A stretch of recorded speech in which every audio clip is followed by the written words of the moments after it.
What's up, Jagger?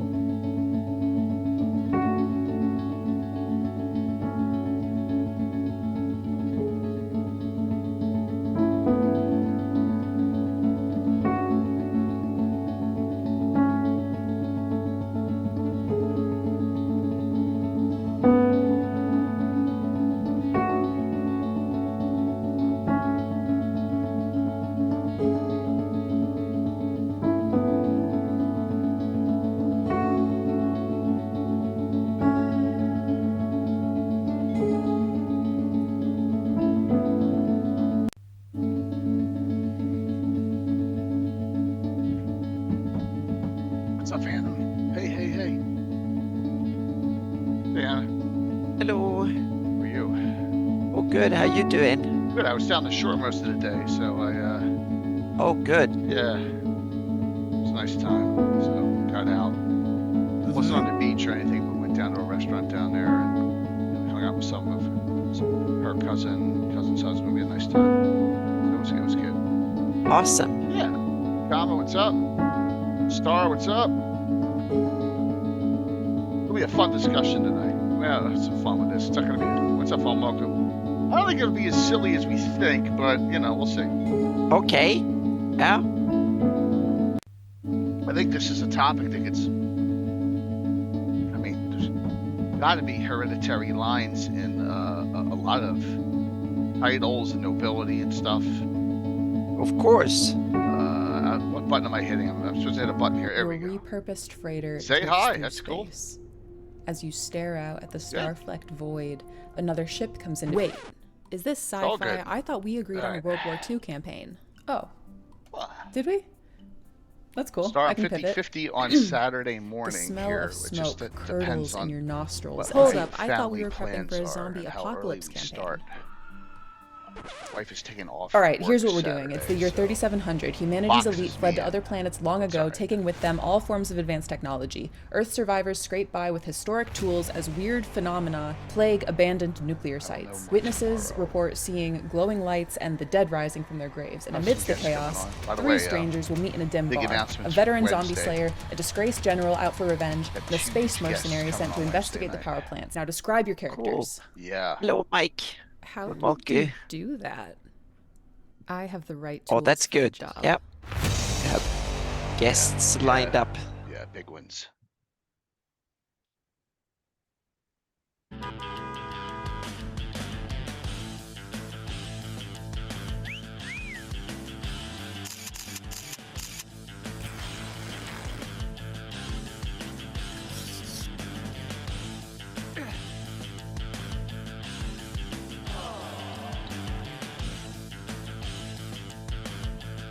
Whew.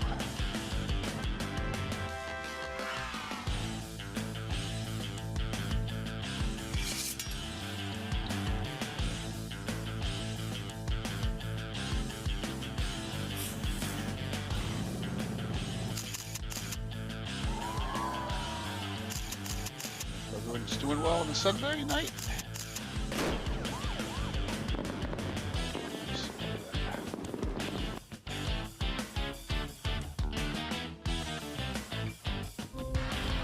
A story once Yeah, spoken. highly unlikely I'm ageless. gonna do anything physical The activity. dungeon imagined without end.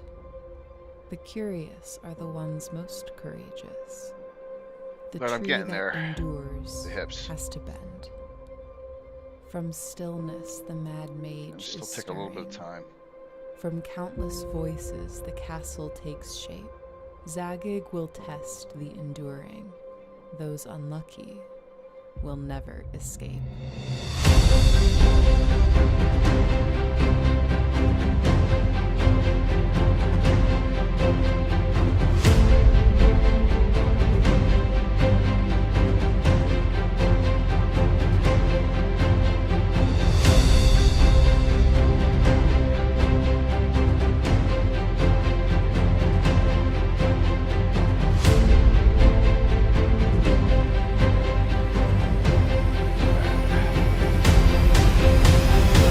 Shots are done.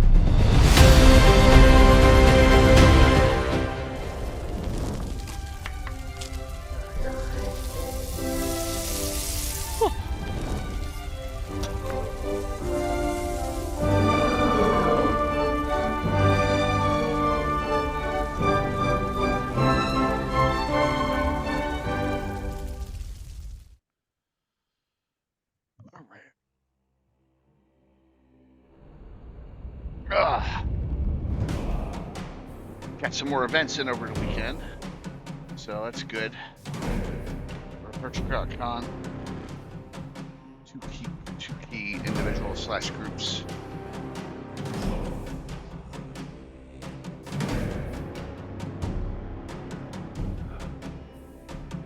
Definitely have to change. Let's see if I can do that right now. Sorry, I'm talking to myself here, but I'm gonna get that. It's okay. I'm going to update the Legends and Lore thing to add the special guests on the shout out. Mm-hmm.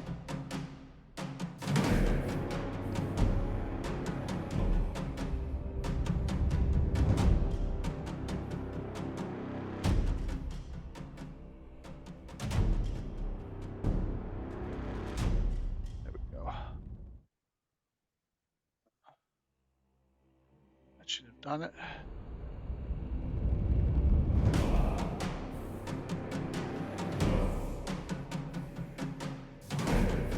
Giveaway started. We're good. Hey, my wife.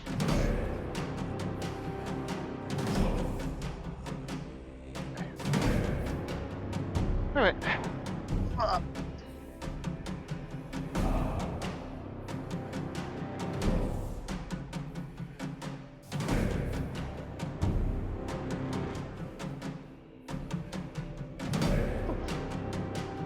How was your weekend so far? Oh, good. Yeah, we've had really hot and humid here. So we've had 105 and 50% humidity yesterday. There was some thunderstorms and stuff too, but otherwise it's okay. Yeah. Ever since the hurricane went by, it's been beautiful here. Mm-hmm. Well, mornings and evenings are gorgeous. It's just that you have to be indoors during the day because it's too hot. But that's normal here in this time of year. So this is the 1 month a year it's too hot here, and a couple of weeks it's too cold, and the rest is wonderful. So got it. Yeah. So you just have to take it with the that's part of the deal here. So yeah. Other parts of the world aren't prepared for it, but we are kind of, if you live here, you're reasonably prepared for it. So yeah. It's only this room where I have my computers that gets too hot. The rest of the house, no problem. But since I have the computers running in a small bedroom and there is no sensor, so when the temperature goes up here, the air conditioning doesn't go on. But the temperature goes up in the rest of the house, the air conditioning kicks in. So this is the hottest room in the house too. That I'm in here. Yeah. Just the AC unit is probably the most furthest from ductwork, you know. Yeah, and also here it simply doesn't kick in because the rest of the house stays cool, and it's kind of miserable here. But I have a siesta for kind of computers off for a couple hours. I usually have them off in the afternoon, and then turn them on again in the evening in bed, and then get up early. So I'm up like 4 a.m. in the morning, and then so this time of year. So.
Hey, Rob.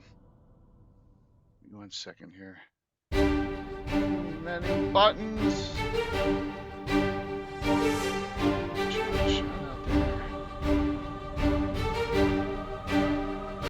Oh, there we go. Wrong button there. There we come here. All right. Oh, I started before you were on. Yep. So Oh, you it's okay. hit the That button there. Boom. happens often. There we go. Should have a guest or two coming on. Mm-hmm. Very pertinent to the discussion tonight. Oh, good. Are they Intertwined with it. related? Yep. Mm-hmm. Yes, relations. So this is by my gosh, how do I say this? This is by popular demand Okay, a good. Yep. discussion. Oh Mm-hmm. yeah. All the fun stuff that goes on in my game. And it's gotten sometimes it gets out of hand. I I mean, see a family tree there. Yep. yes, Mm-hmm. yes, and I updated it. I have it. So it's like it's a Winchester family tree, and I finally updated it just recently with some new openings, so we can discuss them. Um, Mm-hmm. but yeah, I'm Jay with aka Lurgus. I'm with Anna Meyer tonight. We should have some special guests hopping on at some point, and we got it's either going to be a 3 or 4 stream week coming up this week. It just depends on my personal stuff going on Saturday, if I can squeeze a Saturday game in or not. So we'll see. So, but first things first here, Virtual Greyhawk Con. I mean, signups are less than a week away for events. We got added in events by, I think was this one of them? Dark Heart of the Nat Marsh. Right, yeah, that's Rob. That's Rob. That's yours, which is great. I'm looking for it Friday. Here it is. CNC when the prism gives away. Steven Chenault. Steven Oh. Chenault's got his game in. Okay. So we got a Troller Games event in. All righty. We also have Grendelwolf's Rest Friday at 8. And that's Carlos Lysing. Carlos is in. All right. Just cool. See Carlos DMing again. Looking forward to that. And then also Saturday morning, Into the Dark with Chuck Cumbo. So we got another CNC game in there. So we're getting some stuff in. I still have channels that have not given me content, and put up or shut up time, everyone. So just want to let you know that get your events in. Got some merch. Still got the great. We still have some. I got some really nice of these. The Virtual Grad Con T-shirts that I did great work on. We still have those in all sizes. Limited, but we still have them from small up to 3X. So if you haven't gotten it, you want one. I don't care if I have to ship it to Canada. It's okay. It's not to make money. So mention to John. All right, that sounds good. I didn't. John is, if he wants to do it, I'd love to have him in. I know he's not really 100% part of the community there, but I'd love to have him in. Yeah, he's done it before. We get him in for 3 hours. That would be awesome. That would be awesome to have him in there. So, yep. And that's what's going on. So let me come back to here and talk about the topic tonight. Family trees and lineage. Mm-hmm. So there's a lot of ways you can talk about this. Like short lineage, long lineage, it's not like hey Mandy, thanks for the watch. Appreciate it. I know you're on. I got you on lurk now too. It's awesome. It's not like Robert the Bruce, who was he? The 26 Robert the Bruce in Braveheart. I don't think we may have some like that. Maybe Keeland. Is Kipper to Scotty a long term? I mean, there would be some, but like this is gonna be more on a personal level. But yeah, and then you got those crazies over in the Great Kingdom, Ivid and all, House Nailix, House Rax. What a Mm-hmm. mess. Right, Anna? I mean, can you think of Yeah. a clean?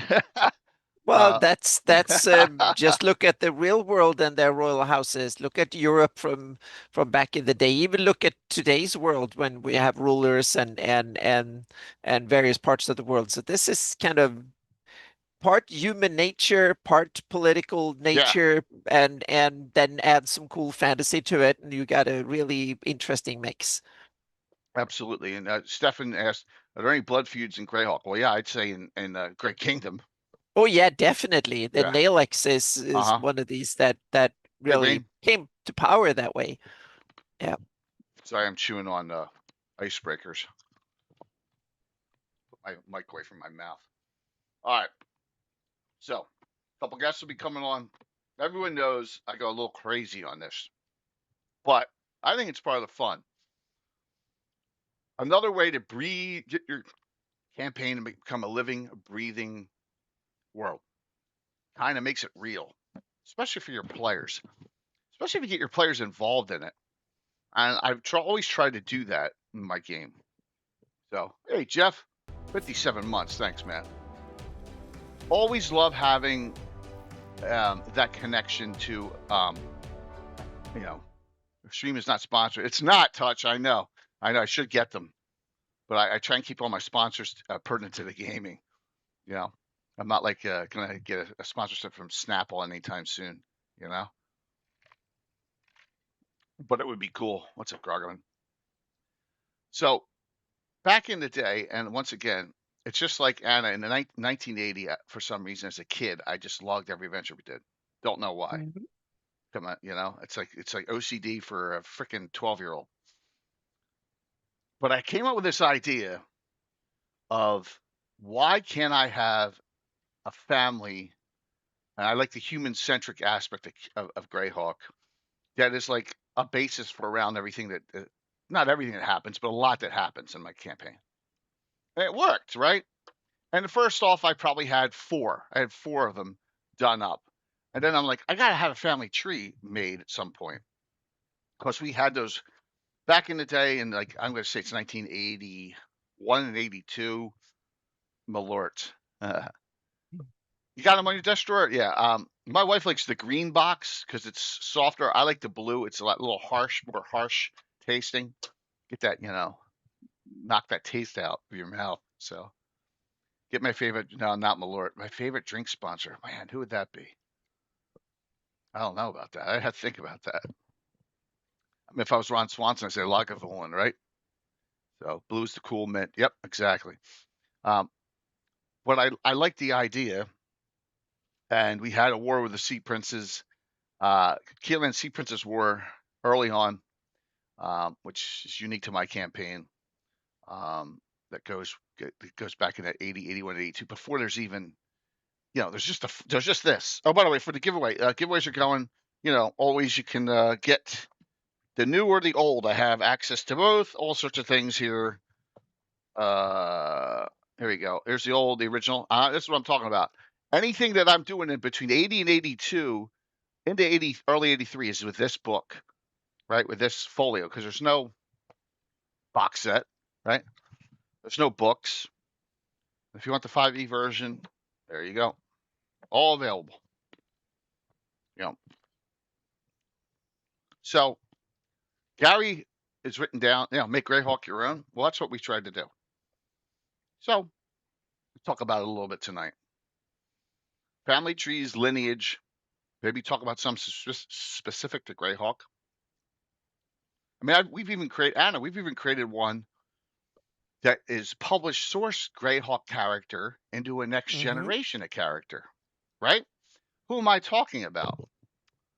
Someone who's published source and whose son exclusively plays in our campaign, my campaign, by Luke. Right? Luke, Melf's son and son of Melf, Eleator plays here. There you go, lineage. Instead of him playing Melf, which he does on every big, you know, public, you know, show, like he does Elminster and Melf are playing together, right? You know, and there's I'm not bashing those. That's cool with it.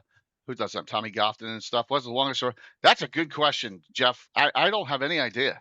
And that's another thing. I don't think there's depth into Greyhawk that goes that deep.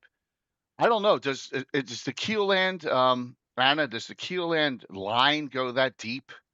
No, but thousands of years? there's been a lot of fan work done on the various lineages, both Grey Kingdom, Keoland, and the other ones. So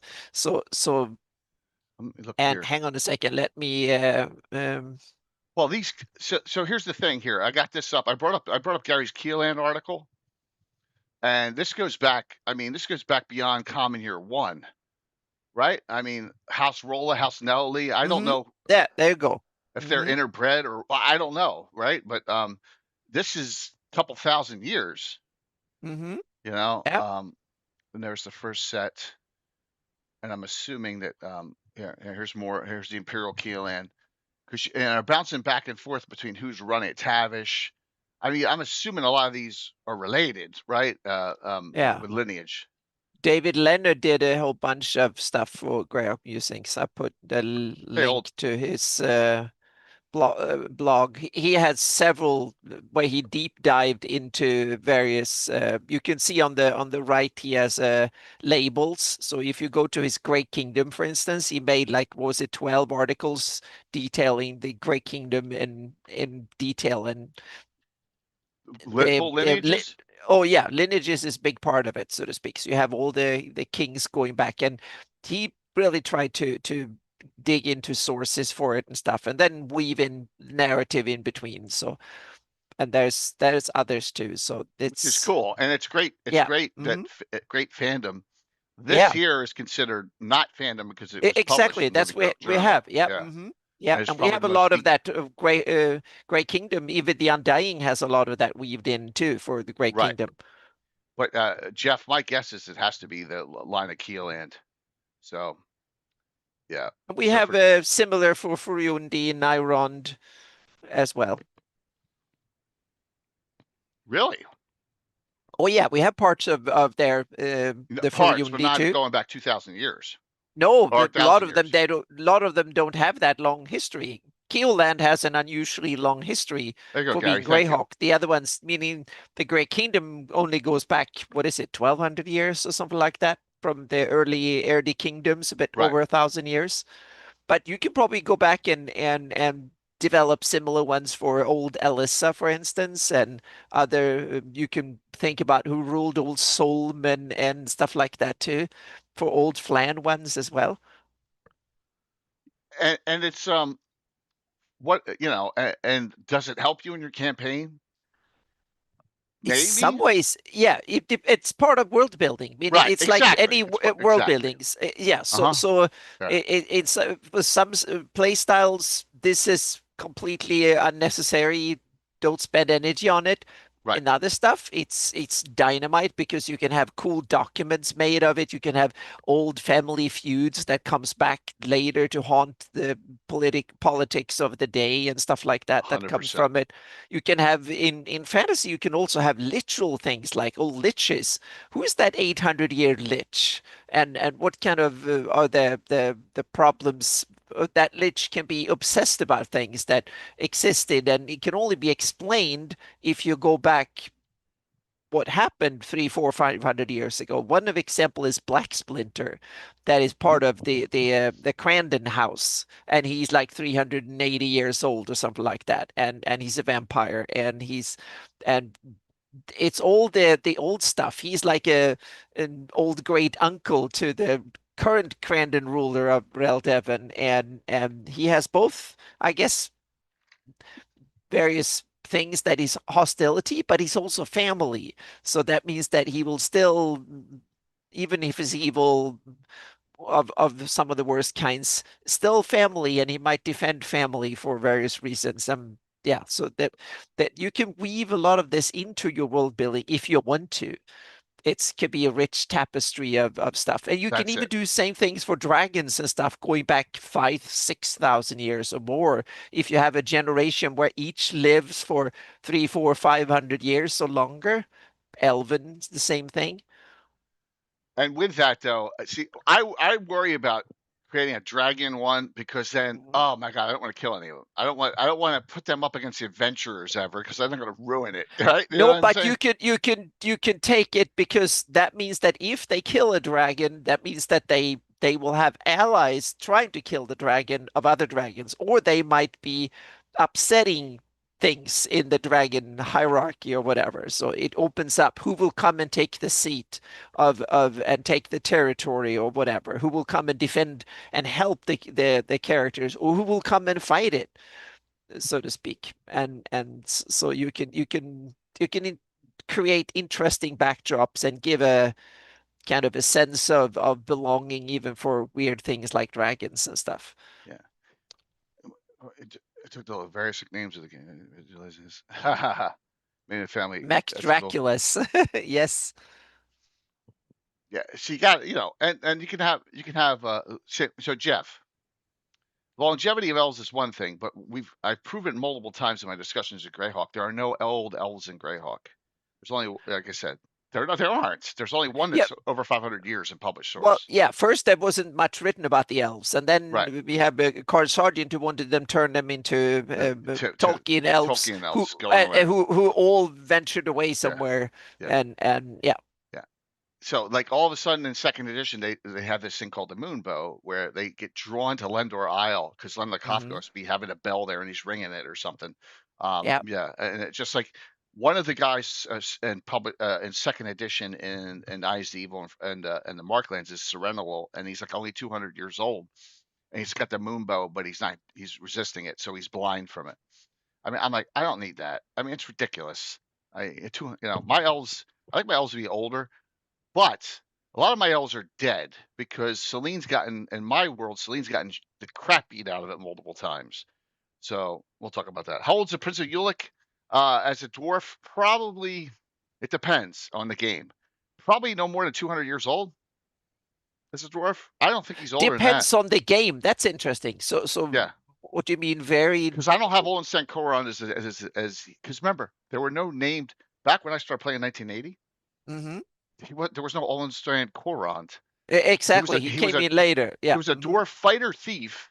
Yeah. Haven't you retconned it? So No. now you have this? No. Okay. No, I did not. I have hit because if I do that, then I take away all the. But that's an interesting dilemma, so to speak. It is. What happened? Yeah, because that tells you, meaning how do you incorporate, meaning what if they now publish a new Greyhawk campaign? How do you retcon that in if you have new stuff there? That's the question. The question is maybe one in a blue moon of something. Oh, this is something that doesn't affect my campaign setting. Let me show you what I'm talking about, everyone. Here. All right, here's the original World of Greyhawk folio. Why isn't it showing? There you go. Okay. Good question here. Hey, yeah, Jose. Take a look at this. Is 1980. I'm 12 years old. I'm like, this is awesome, right? Here we go. Now remember, the box set's not coming out till 1983. Ulick, Principality. His Serene Highness, the Prince of Ulick. Fighter Thief 912. What the hell's his name? But none of them are named. Yeah, but that's when they later were named. It's too late for me.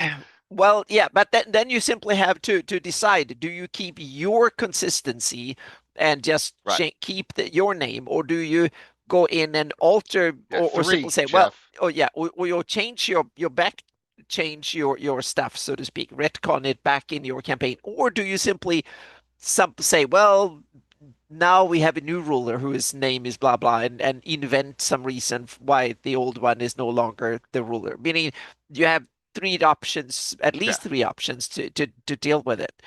Yeah, but for me, with all the Prince as you look at, does not get along with the Order of Ulick from the beginning, so I don't want to change that and say, oh, all of a sudden like something happens to him.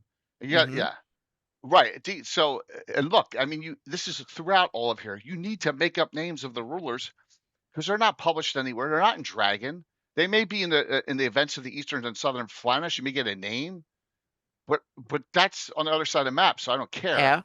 I'm sorry. Yeah, one thing I've learned, I have certain things that we did long time ago, back in the day, where I have simply now that never happened, so to speak. I realized I screwed up, so I don't play with these players anymore. So we can kind of some things I've kept, but some things I realized that no, that was dumb of me to do. So I don't take heat. But the other thing that was good in that sense that we played when things came out.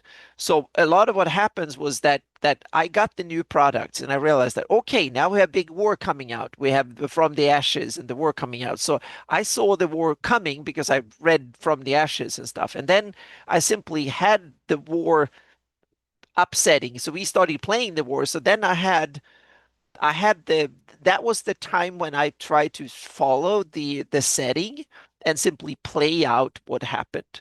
and used it to simply as the world building for the players. I railroaded hard at the time as well. So I kind of, oh, I need to follow this because this is the way Greyhawk goes, so I need to follow it. Then I realized that I don't really need to. I can start making up my own stuff when third edition came out. And Right. thankfully, then the dried out, so to speak. So I can all the major shift in the Card Sergeant era, so to speak, I implemented because we played it some years after, often 5 or 6 to 10 years after the it was published. So they gave me a long time to digest things, and then third edition came along, and that way, then the official Greyhawk kind of dried out, and that started me to start thinking about, and that's when my today's Greyhawk campaign took shape, so to speak, in that sense that I Right, and you kept the started it stuff. then. So Yeah, yeah, the yeah, luxury of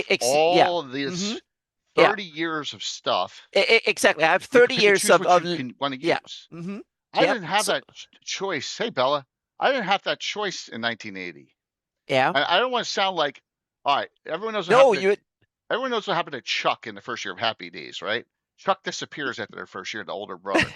I'm not chucking anyone, you yeah, know what I mean, for the most part. But if I yeah, had to, I would do it. I just, yeah, it was a frustration that, and then, you know, in '83 with the box set, you finally get the names and they don't put the hmm levels down.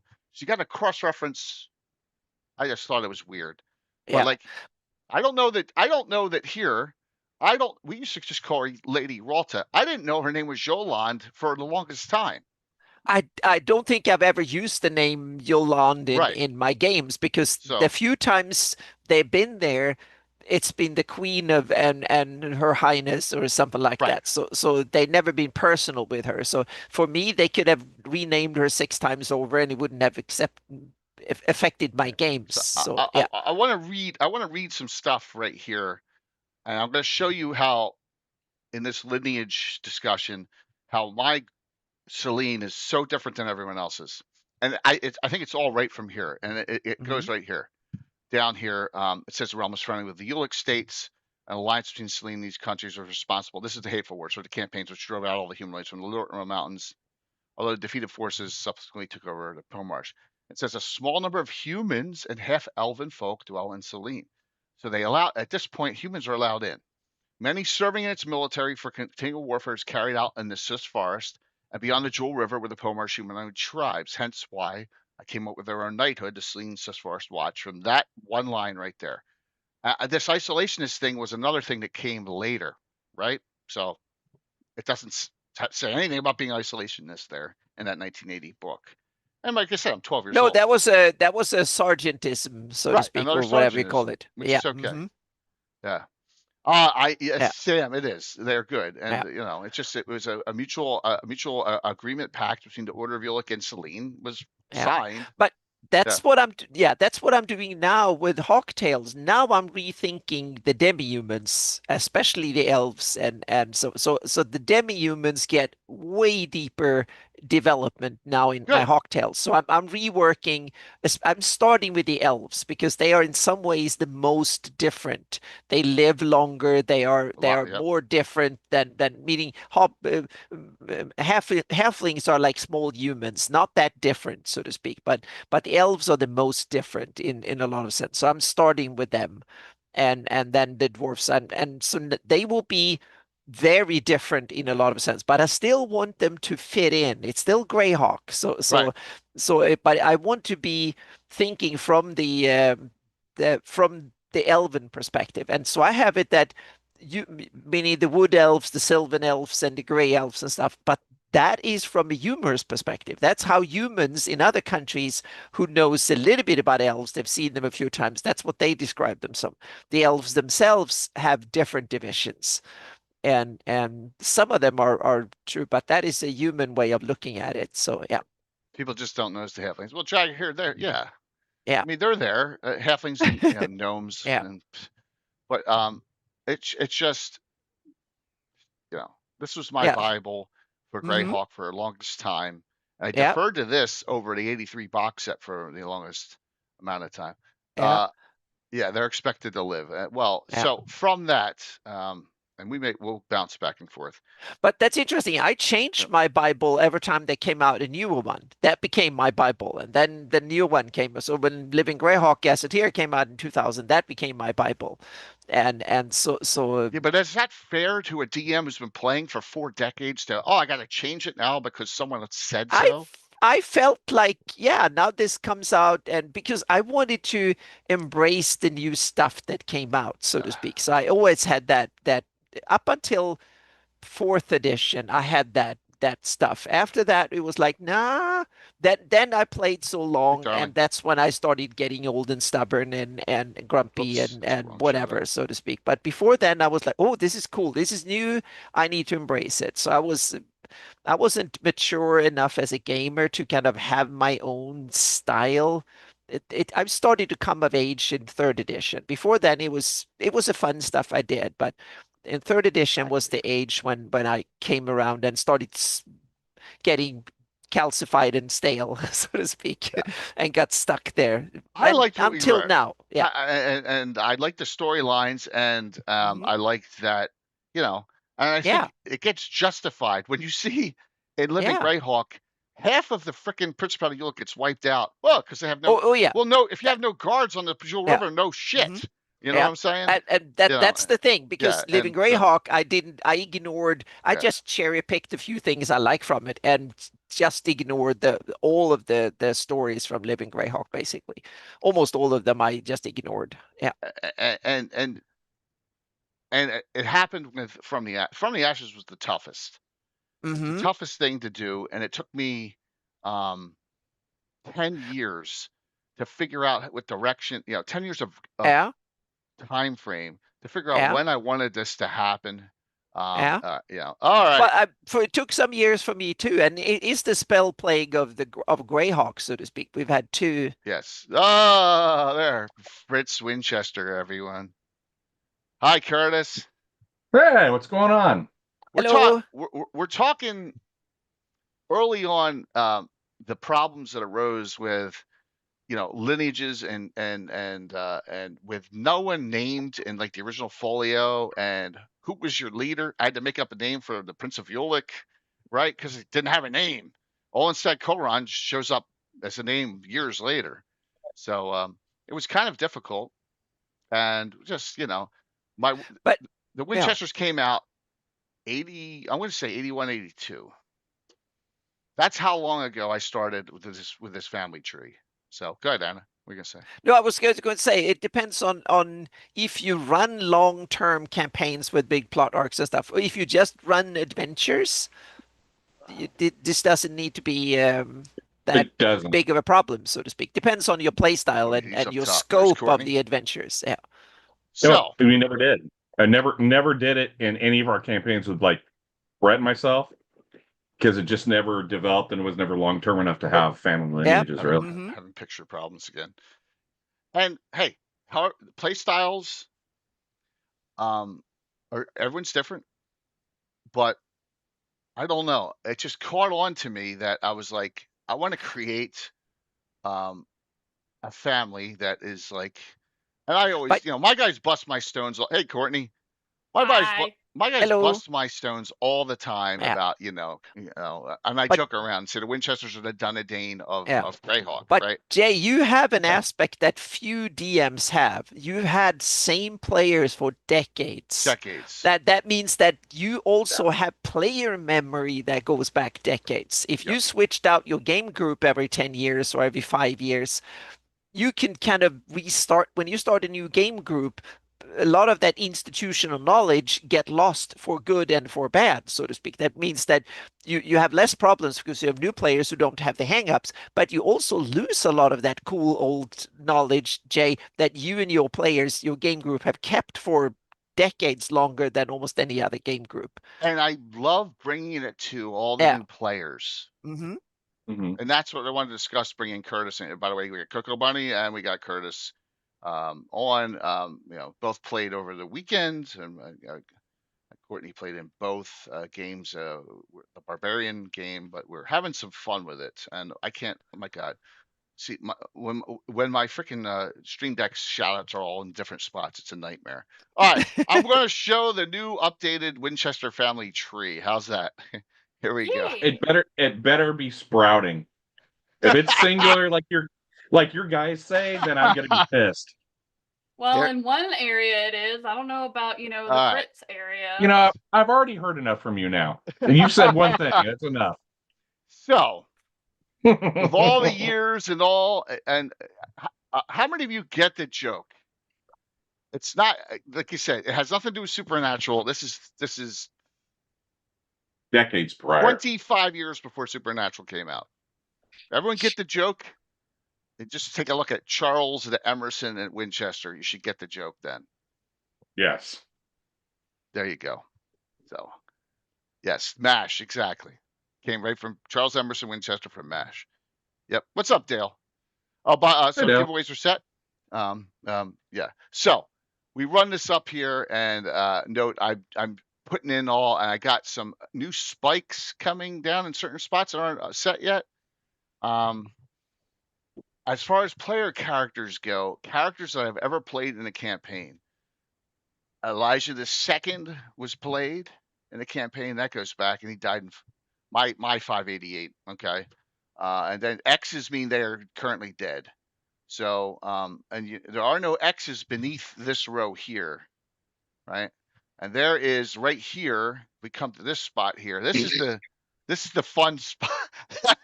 This is the fun spot that pertains to both Curtis and to Courtney, right? Yes. All right. So noting time frame. Remember, I'm in 623. All right, just note my time. All right. So Emerson II died in the wars with the Sea Princess. Emerson III is the fallen paladin. Okay, he's the one that he lost his paladinhood. Now these two dots are really funny. I'll tell you what that means in a second. But he died in game time only 2 years ago. In game time, and then his wife was Dainid Coldwell, and the Coldwells are your Frederick and Fridolin Coldwell. So there's a connection there from previous. Oh, Tim, do you include the bastards? Well, Fritz is on the list. So what does that say, Tim? Yes, 100%. Hey, Tim, quiet down, or the partisan loses his ammo. Oh, a threat. A threat. All right. So from here, Emerson and Elaine are brother and sister. Elaine marries Duke Wilborn of Selene. Duke Wilborn of Selene is second in line behind Yolande for the throne because she has no consort, no heirs, right? Also, Melf is of her family, and Melf doesn't want to have anything to do with the throne, is abdicated, right? So he's actually next in line from the Relforce family if she ever dies, but she's probably gonna live freaking forever anyway. So that kind of throws a wrench into that. So here we go. Emerson marries Elazira during GaryCon, right? And by the way, you're a lot older than him because you're a half elf. And then here's the two new spokes for the twins coming very shortly. So yes, Yay! Yep. Absolutely. And that was a funny thing because I was, go ahead, Courtney, tell that story. Which one? Having two instead of one. Oh, well, I mean, it was at GaryCon after, the wedding. I think it was like Friday, actually. And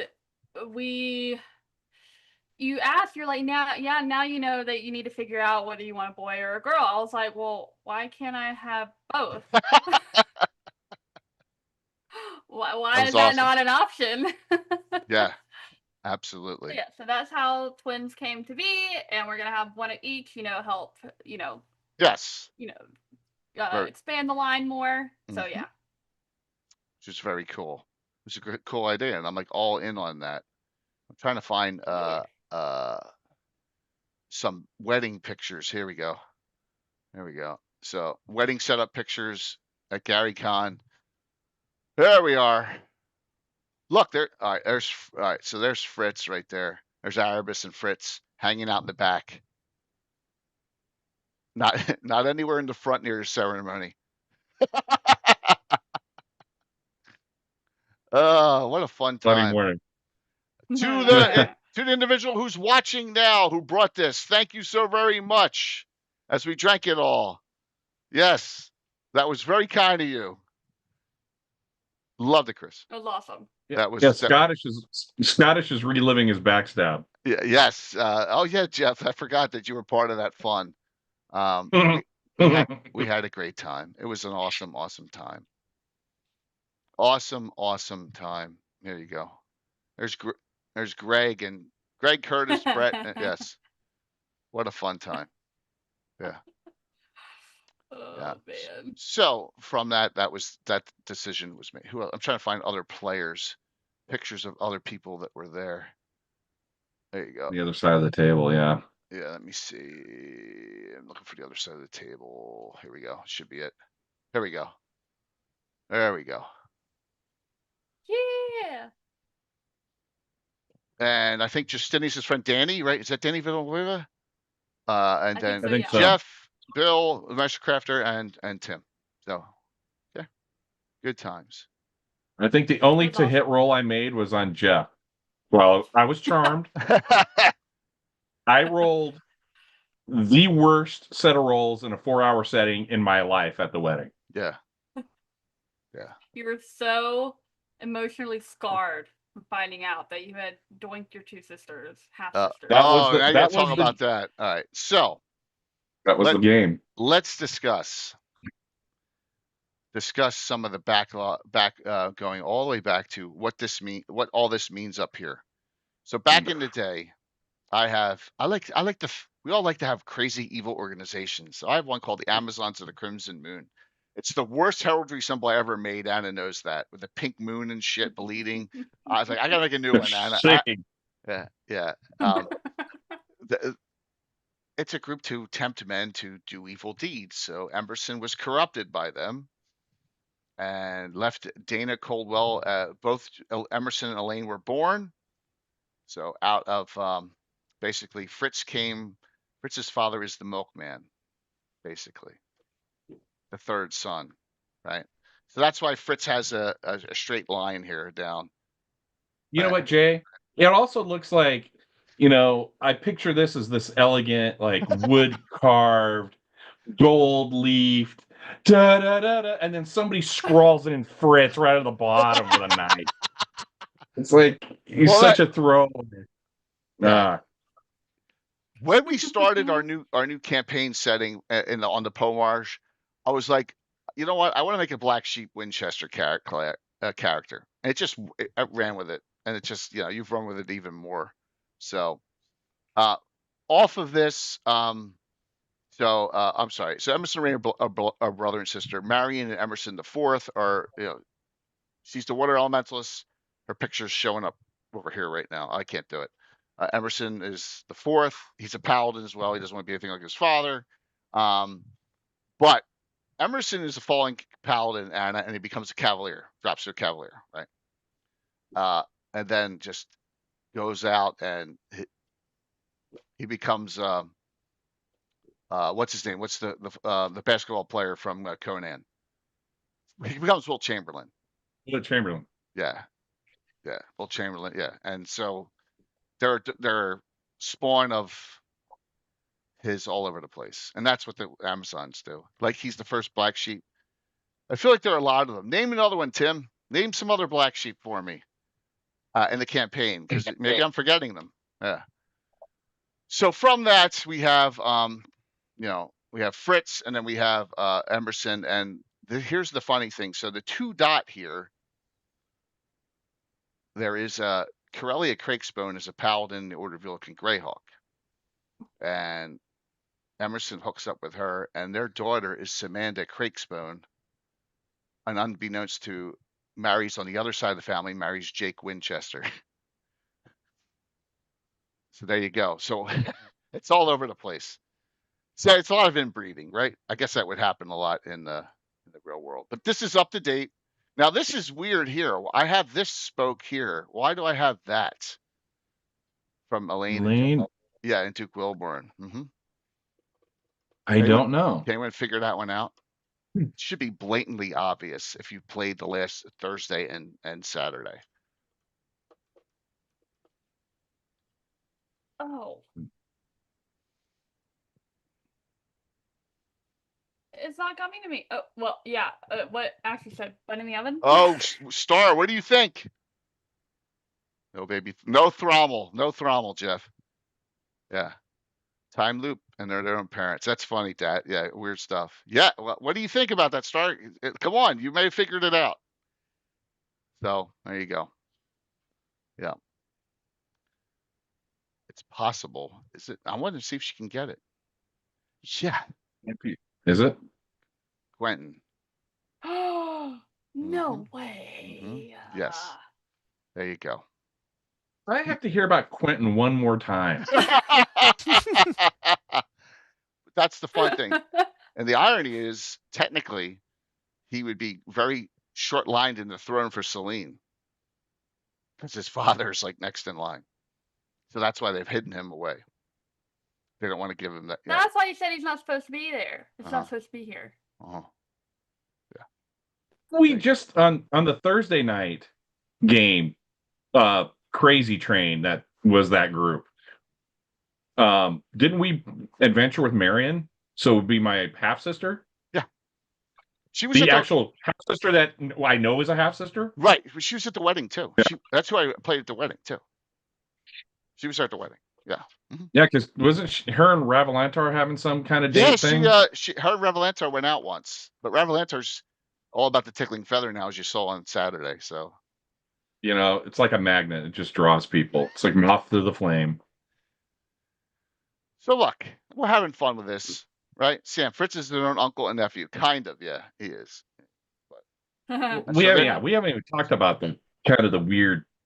Who is it that said something about looping in and having a time loop?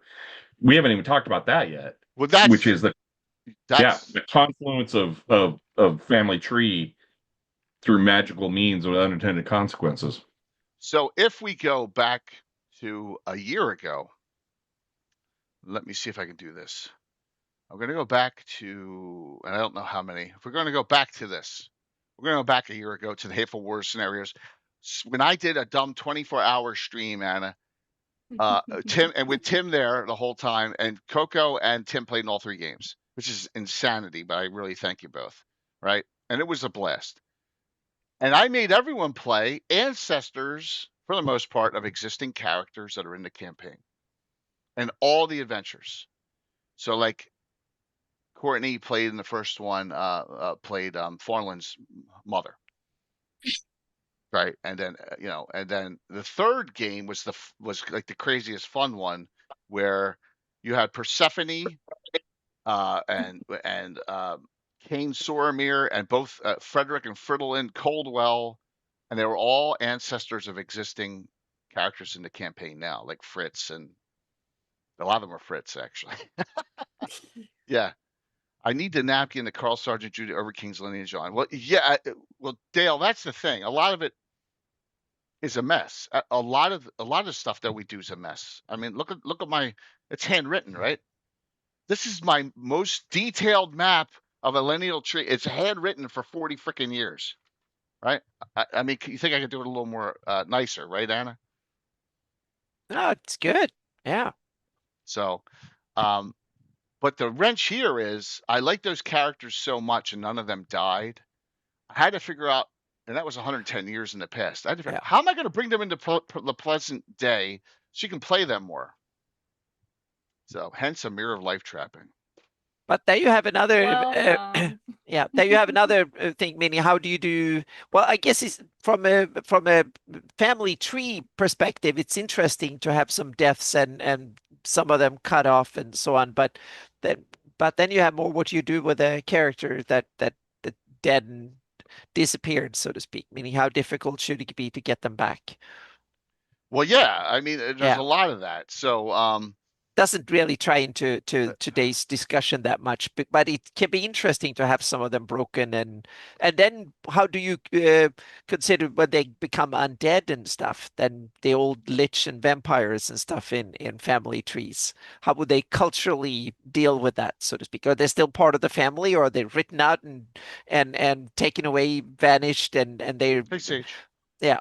Well, yeah, I don't think a lot of on this side would like to have undead as part, But wandering that's part around. of Yeah, more from an in-game yeah, perspective, from an in the campaign world.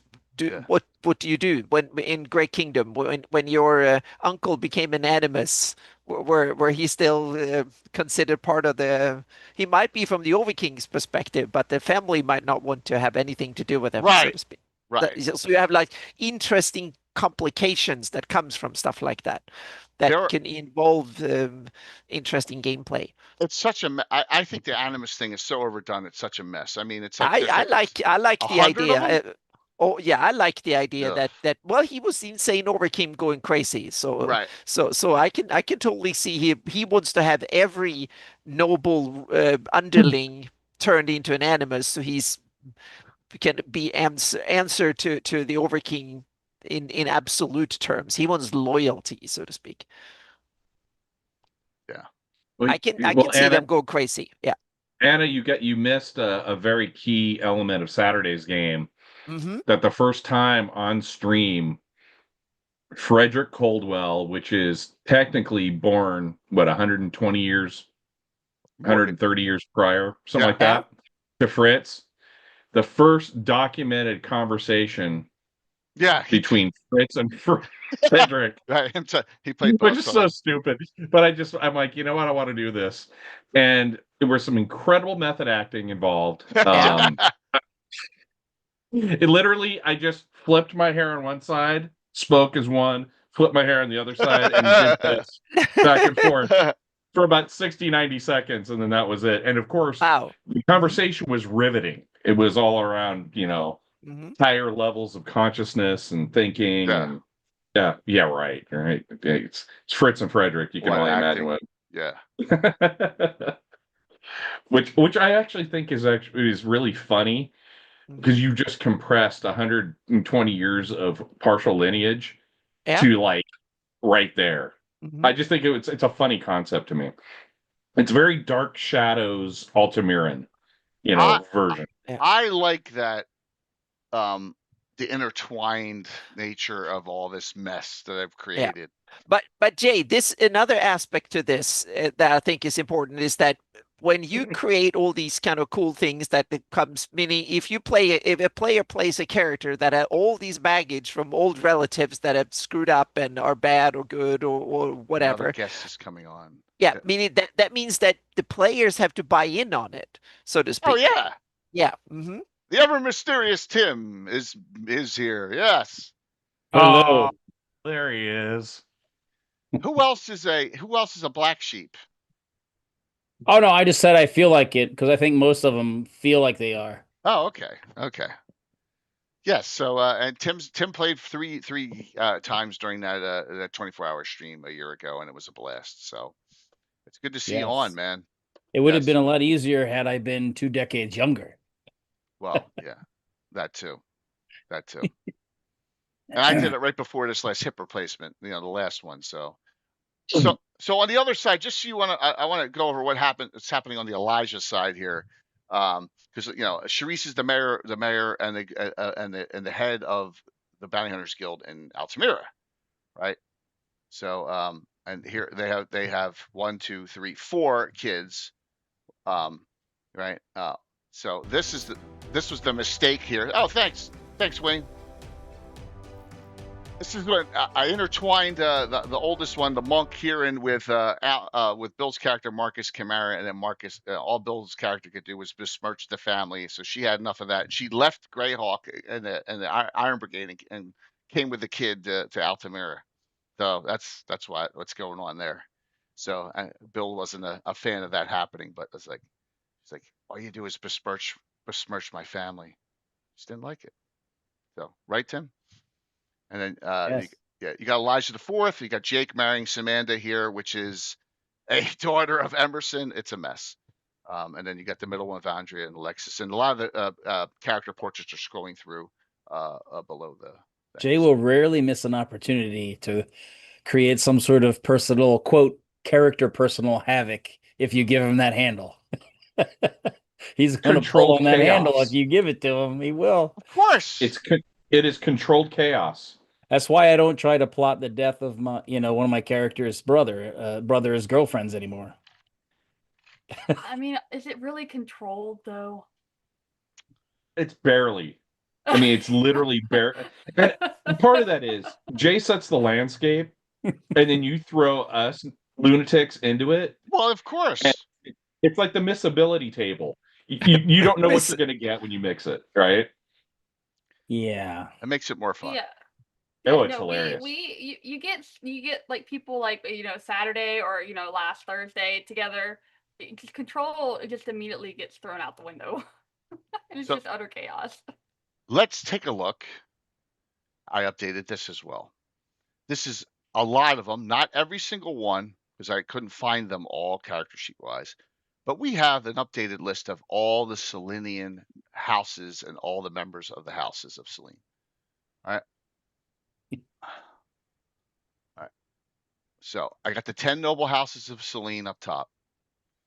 Okay. And then you have all the lesser houses of Selene. Let's go here. Jastrul is Gazumba's house, right? And there we go. Faunlin, right? Faunlin, Nixolia, and Yvette Ilthal, which is we were just with Nixolia on Saturday, right? Yeah. Exactly. Tony Winslow Brill's character. Yes. EWB. Yes. Yeah, that's Tony Tony. Winslow's Brill's character. And this is Rachel's character as well from Marquee Gaming and Faunlin. Okay. All there. Mhm. Here's Orin Thera. That's Bird's character. Let's see here. Gilfin. So wait, so Faunlin married Emerson the Fourth. No, it's Elazira. No, Elazira. That's Elazira. That's down here. So if we go down to House Reston, here we go. For PCs, Nira. That's actually Anna's character. Anna has that Ranger Thief. Elazira. Elazira, Narina, which is Star's character, younger sister, and the second younger sister, Veyril, is an NPC that I've used. Don't forget Elazira. House It's House Pendra. Vestron. Got it. Yeah, House Reston. Now I got a lot of heraldry. Not all my heraldry, because I'm not very good at it, has been converted over to very nice old looking heraldry. So for example, come on, what isn't this popping up? I don't know what's going on. House Reston. I gotta update this one. There's House Reston symbol. Spear and bow, right? There you go. Selenian. But it's And the green and the white is interesting. That is the ties into High Folk. Is there a connection? It ties into Selene and the Gnarly Forest. Okay. Selene and the Gnarly Forest. And here's House Cartress, another one I haven't updated. Yeah, with the horn of Selene. Now most of them are done. Like for example, Gazumba House Jastrul. Bardishes, and this represents them having the aquifers up in the mountains. Because same thing as Altamira. They have actually aquifers, and they have running water in their location in their estate. So yep. So some cool things. A fountain. Yeah, Mike. Do the Winchesters have their own heraldry? Oh yes. Yeah, absolutely. And Anna helped me make this. Mhm. Oh, that's cool. This It's a bit of a Kiewish influence there on the side there. Right, so, because there are estates in Keeland. So if we go to the map, there you go. and Yeah. Anna has placed these. If we go to here we go. The original home, and look, they're right on there, both Rothschild and Winchester estates. So we come to this area here, and there's Rushford. That's a town in my campaign, and the Winchester Estate and the Rothschild Estate is off of that. So if you come and look here, other published source grad souls here, just give you a perspective of where we are. Hereford is actually a town, I guess, published. Sunken Keep, remember that, Tim? That's Alan's location. Mm-hmm. Who died there, Tim? Who got killed by a camp? Who got killed by a campful there? Oh no. Yeah. Where I'm going with it, Scottish. That's where I'm going with it. I'm gonna ask for some Fritz specific heraldry.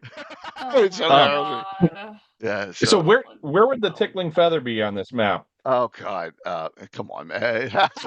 That's in Altamira. Just remember, it has to be sinister, so it has to be angled the other direction. Yeah, in Altamira.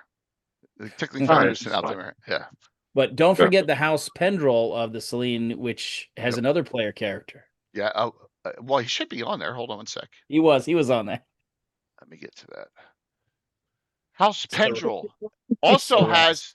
All right. So Mandy's character Excelli, she doesn't play anymore, but Liara, which is Rogue Chick's character, is from House Pendrell as well. And here's Tim's character Cerastus. Erastus. Yes, Tim's got a Is that character. the one with like 15 names? No, No, that's Reginald. He's a human. Cerastus okay. is in love with a high, very connected elf. So he's just writing poetry for unrequited love. Yes. Devin. So the way I have it, Anna and crew, the noble house. There's 10 noble houses of Selene. So Yolande is in line, and notice the next Melf, he's abdicated. He's not.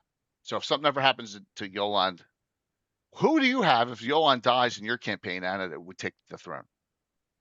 Melf is one of the contenders, but I have the elves are a bit chaotic in that sense. So Okay. it will be they don't have I have that they are not strict in lineage that way. It will be kind of a competition and part election, part competition among the high ones, so to speak. So Okay. so they're competing, and often Yolande, if she will kind of fade away naturally, she will designate her heir, a bit like the Dalai Lama does in that sense, so to speak. They hand over the reins to someone else when they leave. But if they disappear due to accident or malfeasance or just disappear whatever quickly, so to speak, then it becomes more of a tussle and jostle, and there are procedures you're supposed to gather and get your saying and so on and so forth, but it can get nasty, and it can be Yeah. like it always happens when many look at the real world. The successions of power is the hardest thing ever in politics. I agree. And that means that fantasy politics, you can have even more fun with it, so to speak. But elves are good heart natured, so they probably that means that they look not only to their own interest, but they also look at the interest of the greater good for Selene or for their their culture and stuff like that. So I will have it that they will hold grudges, but they might, and they also long lived, so they might get a chance. I don't get a chance now, but maybe they don't last that long. Maybe they decide to rule for a century, and so they switch out every century. And So I could see an elf who would compete, win, get selected, and go like, "Thank you, but nah, no thanks." Yeah.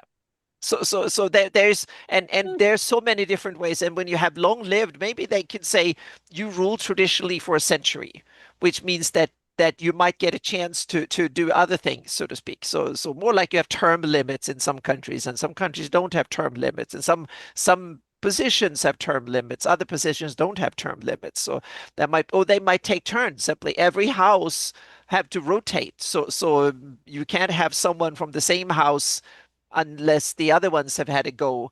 Otherwise, the other ones you have to forego your possession. So if it's your turn and the house say, well, we don't have anyone suited, then they can, as a token of they can then give it over to someone else, so to speak, and get some credits for that and stuff. So yeah, you can have many different traditions to play with in that sense. Look at how you select the Pope, how you select presidents, how you select business leaders is another one. When you have when there's a new generation taking over a family business empire, that can get nasty, and or it can get very simple and straightforward. So yeah. So Tim was back there in the early days with Selene. I abused the hell out of Selene, right, Tim? Armies invading from the Sus, the Dark Brotherhood, and that's why there's a lot of half elves in Selene, because they need to replenish their.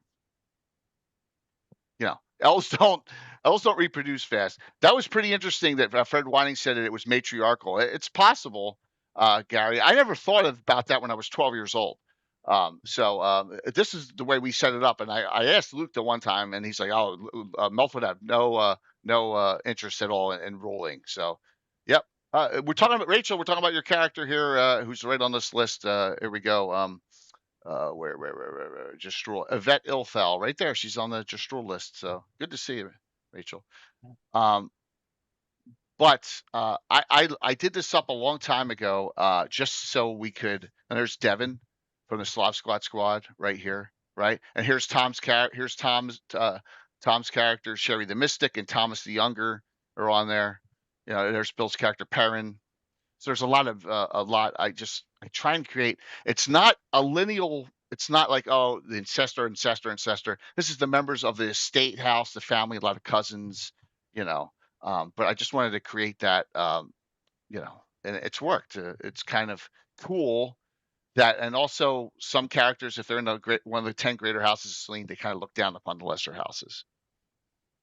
Of course, what's the point of being greater if you can't look down on others? Exactly. And then sometimes we'll throw, like here, Namaris, I threw in there. Naira, that was Taryn, Tea Time with Taryn's character. So if you marry down, though, then the one going down stays down. Then they're just out of the greater houses. Well, this is what happened. As Right. you look here, Gazumba married up into Thronedale. Sereny, right, was his wife. But do they count them? Do they actually count him as marrying up, or do they just still look at remember, him like they despise him because what happened? She got killed. Remember?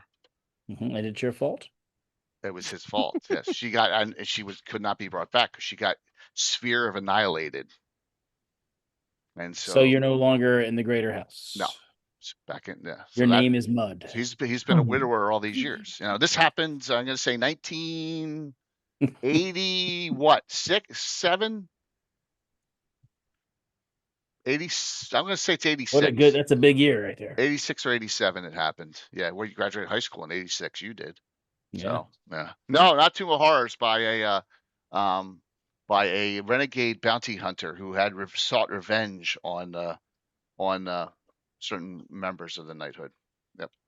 I didn't do it. That's the important. You were not. You know, Mark was playing in that, and a couple other people. So, any questions about the elves? So note that, you know, each of the lesser. I like the greater houses are cool, and we use them, but the lesser houses all have like a theme. Like the Vreston house, a lot of rangers, a lot of bowmen. Right, like you know, Elzir's a ranger, and Ariel's a crusader of Solnar Thalandra. Hamris is the great ranger, part of the Selene Susforest Knights Watch. I was telling Rob, House File is they're like sages, the sages of Selene. Some of them I haven't used in a bit. This was Mark's character, the Markhams, and yeah. So these are his 3 children that are still alive. You know, Gelfin it's a long story. Yeah. What about wood elves? Sylvan. So I don't go in depth like this. No, half elves are not disqualified. There are a ton of half elves on here. Dale, my Selene's different than the Selene that everyone knows from Sergeant era. They had no choice. A lot of half elves. Like Elzir is a half elf, right? Yep. Elzir is a half elf. They had to get an influx of blood to get stuff done. They couldn't just keep talking about it. Right, exactly. We might have quarter elves as children, so that's it. Elzir is not nice, though. That's the thing.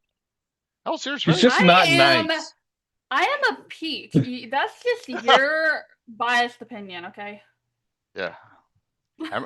Emerson, you know, Emerson's had some bad luck with the ladies over the last 30 years. He never listens to me. No. Why would he listen to you? No. Especially the Dark Elf girlfriend. That was the worst. Yeah. Yeah.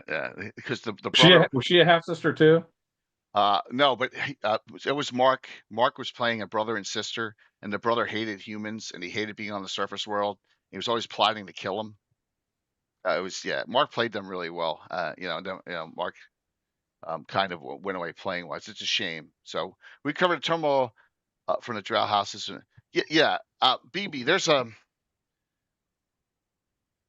I think that the one thing I liked about Menzo Berenson was that in the books, the Drizzt books, was you could see the strife but the you had to slaughter the entire house overnight, or your house would get destroyed. Went a little too far, in my opinion. I mean, but that's not a war. That's like yeah. Tim, I guess you've never read those books. You'd have to do the Night of Long Knives all in the whole house. Yeah, and if any of them survived, the entire community would destroy the other house. Yeah. So yeah, that's what I've created with all the elves. Note that there's from this. Let's go to lineage here. Anyone have any questions there? Let me bring up this. Just so.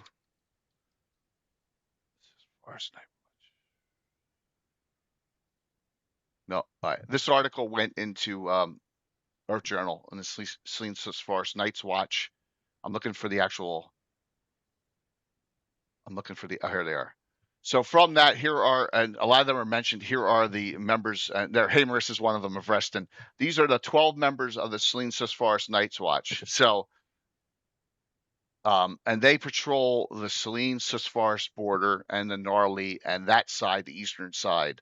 So this is my knighthood, which predates the frickin' stupid Knights of Luna by 30 years. Thank you. Sorry, not 30, 20, 25. All right, there you go. I'm sorry, I don't like the Knights of Luna. Near as Luke. So, yeah. But they're limited in, they can only have 12 members. And that is because Yolande does not want them to get too powerful. The charter only allows for 12 members to permanent. So they tried to double it to 24 at one point, and she said no. The charter was set. So there you go. So she has a little bit of a power grab, power control. And a lot of people want to join it, but very rarely do people die in this. There's only 12 openings. And there's one spot reserved for a human. One human honorary member out of the 12. It's kind of like the 13th warrior almost. Right there, Tim? Yeah. Having that 13th. All right, so that's Selene. Any let's see what we got here. What's up, Chris? Knights of Luna stole. Yeah, Blue. I just don't like them. I don't like them.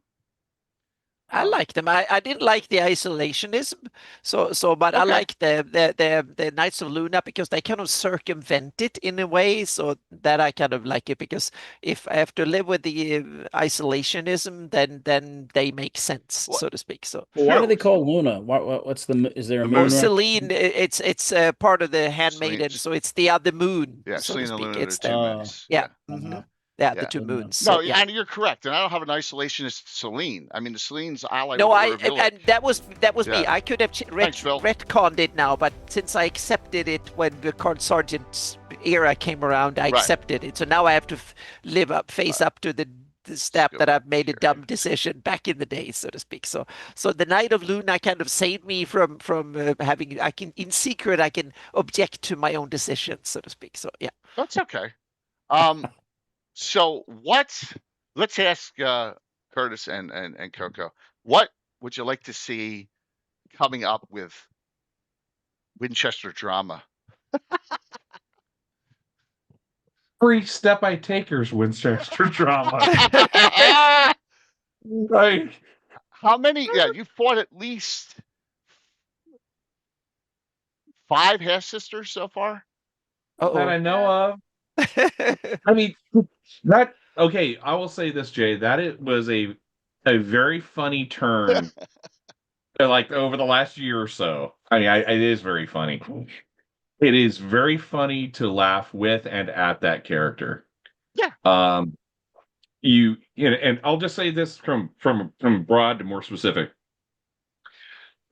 Stepping into a campaign that's been this established, it does help me with as a roadmap. Although even now, playing this character for a couple of years, I still get lost in the family relationships as a Right. person playing. So that's why I always ask. Wait. As an aside, well, who is this person again? Okay, that's fine. But it's like you do in the real world. You ask your aunt Yeah. or whatever about Right. the real family stuff. So you go to elderly. Exactly. Like, who? yeah. Wait, who is this person again? Yeah, my Um, second cousin or whatever or something. Yeah.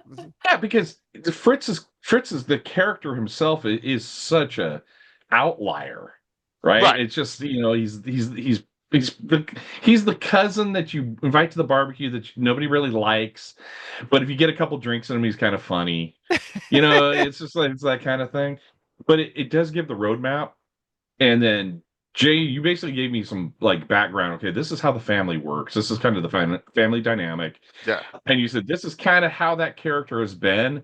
Now run with it. And I took it in a different or a direction, and the rest is history. And so it's very what I like about the campaign world and about these type of dynamics is that's how I've always really kind of seen my champions campaign world going. Every adventure has something to do with something else. Like it's when you play one session with me, you live forever. Like that storyline is always there. I agree 100% with that. I don't like for example, Curtis, if someone like has a character and they end up playing, like for example, Naira, because Taryn hasn't played in a long time. She comes back 3 years from now, character's still there, available to be played. I'm not gonna not nix that character out of the campaign. Guys, I'm sorry to interrupt. Oh no, it's and Sam and I think have talked about this. There was a graphic novel that came out 30 years ago, 25 years ago called Marvels, and the one thing about the storyline was it tried to coalesce all the different Marvel storylines from the 30s and 40s all the way up to like the 70s. And the concept was really fascinating that all these things happen simultaneously. Mm-hmm. Like something that happened in the 60s in a Spider-Man comic was happening at the same time, an Avengers issue, and at the same time, Fantastic Four were off-world, whatever. It's the same thing I like about what I do with a Champions campaign and what is going on in your campaign. So all the different machinations that are going on with the families are all happening. Like it's all happening. So when we play Saturday or we play that Thursday night, there's all sorts of other things in motion that are happening while we're doing the adventuring. So when the adventure's over, there's like an update, there's something going on. Like when what I think is, to answer your question, I guess, I like the fact that Fritz is now in a point where he's going to see potentially some warring factions spilling out in the street of Altamira. Yes, and I think that's very interesting because Fritz, as his makeup, is really about himself. So now is he going to be put in a position where he's got to pick a side? Yes, or is he going to dip his toe into one and then the other and play them both off with each other? And try to make him look better or somehow come out better. Let's be honest, he's upper tier now. And when I mean upper tier, I mean upper floor. I mean, yeah, that's a feather in his cap, so to speak. And then Saturday, Tony had to go knock on the door at the Tickling Feather to get Ravalanter out in his underwear to teleport them. Right. Yeah.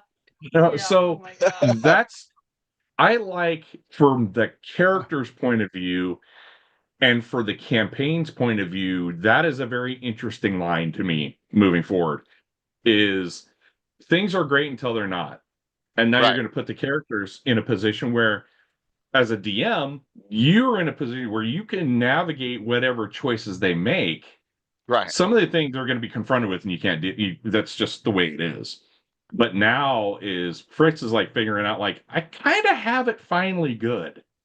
So I have some wealth. I have some status in my own little circle. You do. Yeah, that was a big thing. How do we do it? That was a big thing 2 Thursdays ago. So let's go back to 1980s. Tim, real quick, talk about what happened in Highport.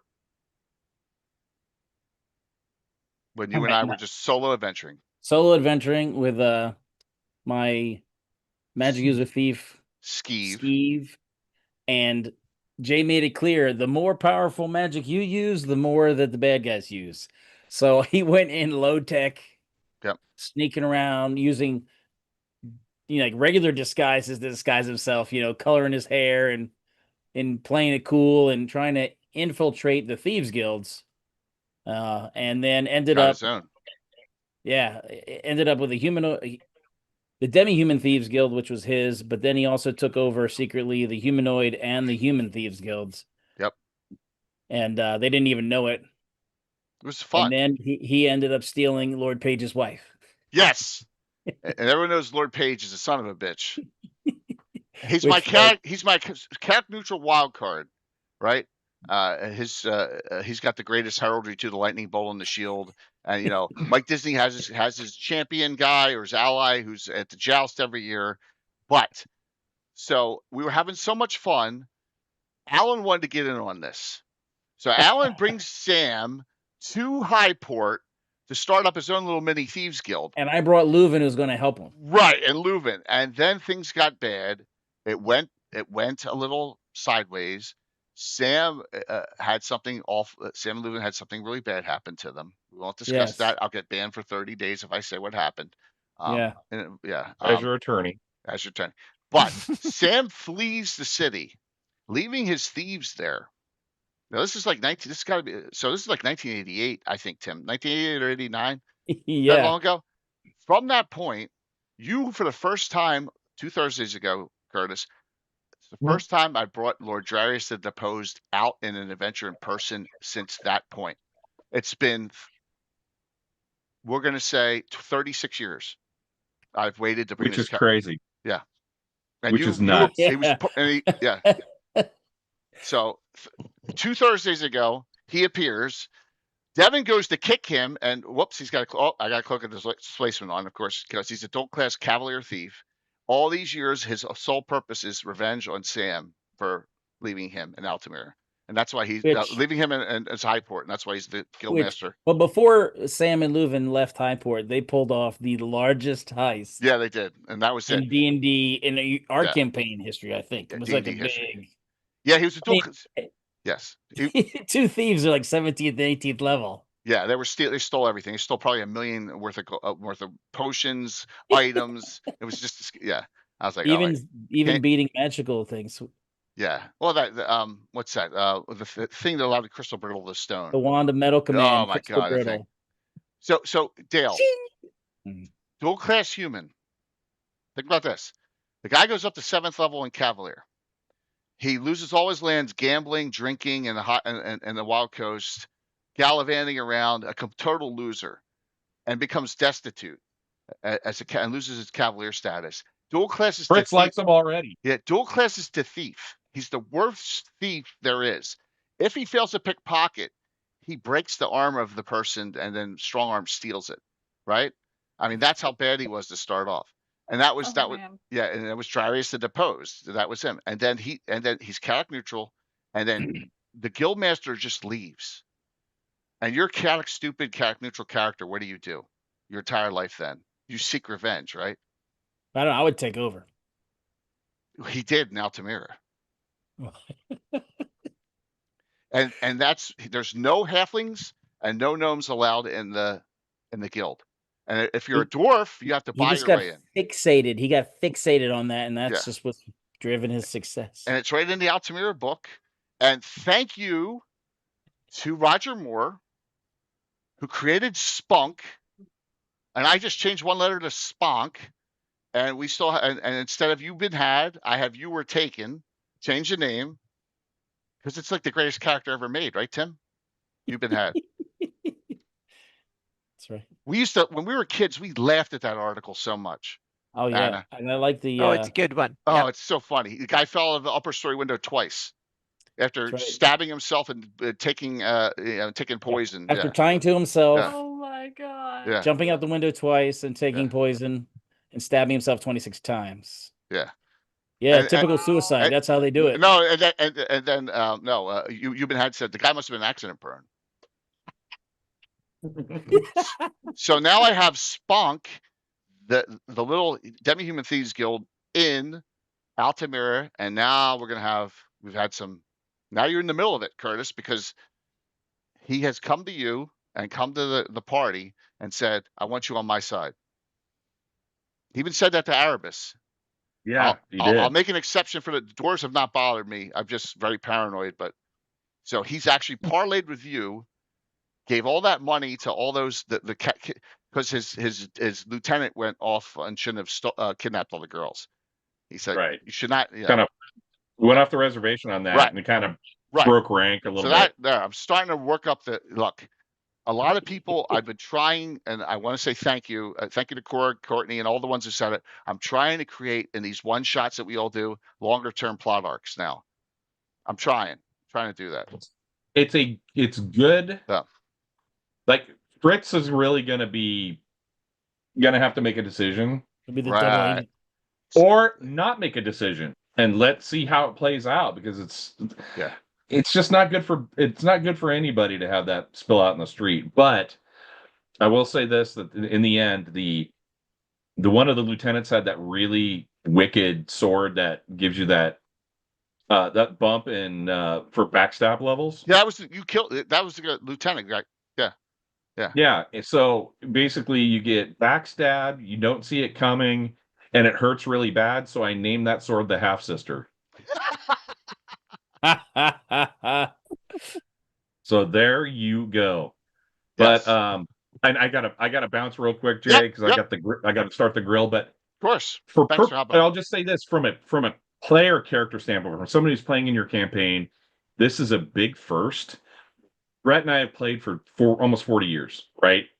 Off and on, different campaigns, different campaign settings, different adventures.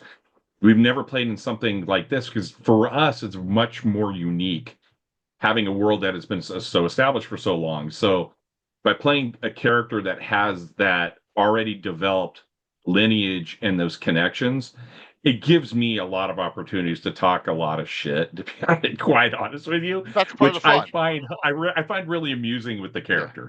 So, and he's damaged. He's a damaged guy who's on the outside looking in. Who in a million years, Anna, would ever have thought that the creator of Forgotten Realms himself, Ed Green, would be playing along too? That's what just boggles my mind. Ed is playing right into it as well with Fun game's a Ravalantar. fun game. Yeah, absolutely. Hilarious. Mm-hmm. You know, and that's just what's so awesome. So that being said, thank you guys. Of course. Have a great rest of the show. We'll bust his balls, Fritz's balls a little bit more. Oh, please do I'm so, also because gonna go. Courtney, the thank guy you. deserves Thank you so it. very much. Yeah, Thank of you. course. Thank you for having me. Love you both. Have a good night. Bye. Talk to you all soon. Fritz deserves it. Fritz deserves it. All right, see you guys. Bye. Bye.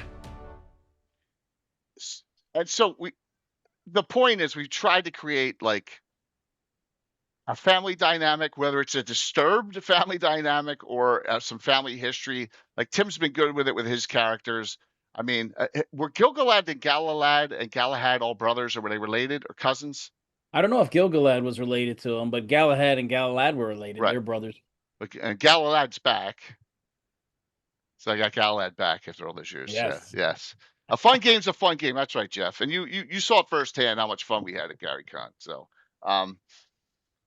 yeah. And Tim, you have a Tarian. I forget who his ancestor was in that adventure. So he's around now. You had him in that third game. I can't even remember who his ancestor was. I'll have to look it up. Me neither. Yeah, but it was a blast. So Well, maybe he'll come back as a sentient undead. No, he got trapped in the mirror light trapping too and got released. Oh, there we go. Yeah, so he's around. So let me do the third one I got here. Rothschilds. Now this one I haven't gone into as much detail, but I did put their pictures on because there's less. Now I've created there's a couple other Rothschilds, in particular. Stronghold Tim has Devu Rothschild, but I don't know where he fits in yet. So Amelia is an NPC. She's a priestess of Ouija. And then Tegan was Time Lord Wife's character. And then Rose was Stella Luna's character. Neither of them have played in a bit. Danya was an NPC, and Ella was Tea Time with Tarans. So kind of all three PCs haven't been playing in a while. So it's like I've NPC'd them all the ladies in that. The so, Rothschilds. Rothschilds, I know. I know that's a really bad taboo name in real world, but Oh, no, because they supposedly run the whole world, right, Anna? just change it WRA Wrathchild. Rothschild. I could make a change to it. If I Oh, needed to. that's cool. Yeah. Mm-hmm. Yeah, WRA. I can make a You change. can still pronounce it Rothschild, but spell it Wrath. That's pretty. Yeah, that's awesome. Yeah. Yep. The evil side of the family. Yep. Mm-hmm. The vengeful someone. Yep. Mm-hmm. Yeah. So this is the second one, and there's going to be a couple others added to it, but yeah, the highest one is the priestess of Ouija is pretty high level, and there's their birth years and things. So and their symbols. Yeah. The only family tree I've worked on anytime within the last year or so has been Drevilius. Well, good. I like that in the city state. That's awesome. Love it. Love to know more about that. Yeah. Yeah, my 13th level Cavalier in that Tim's game. We got to reschedule that. It was gonna be a few weeks before my surgery, Anna, and then my surgery got moved out 3 weeks, and it would have been 2 days after my hip replacement. And I was like, ah. That's a little too close. Yeah, it was way too close. Yeah. What a shame. What a shame on that. So there are other people that are interrelated. We've done a lot of them. Like Alan and Bill all the time have brother and sister adventuring together, and then Walt, Elodwin, and they have a couple. You know, there's a lot of generational characters that are put together that they play. Tim, I'm thinking about you, and you have a lot less characters because you do play less, but you have going way back. Well, I have the Skeeves kids. So. Yes. Oh my God. Yes. Hugo Stiglitz and Crystal Ion. Yeah. Who's the serial killer? Hugo Stiglitz. Yeah. Yeah. Famous band leader of the Red Shirts that is now defunct. Yeah, I remember that story. They're making it, though they're coming back with a new identity, so they gotta have new names. Whenever you want to play them again, you're more than welcome to. You all know Tim likes killing. It's a joke between Tim and me. Tim likes using pack bearers and all sorts of stuff, and I like killing them. I like the full-fledged complement of, you know, you don't just move by yourself. You have all these other people that are part of the family and stresses and interactions. Right. And so, Jay likes to kill them off no matter what. He doesn't want you to have anything fun. That's why we can't have anything nice. So I made a band called the Red Shirts. The situation was getting dicey, but I brought them anyway. Right onto Harby, and he brought them right on the beach. And that was a live stream event. That was during the Harby Wars with Michael Baton and Alita. And he brought them right on the beach, and they're playing, and one fireball right in the middle of them took them all out. Yeah. That was not cool. It was funny. You knew it was going to happen. I suspected something diabolical like that would go on. Yeah. All right.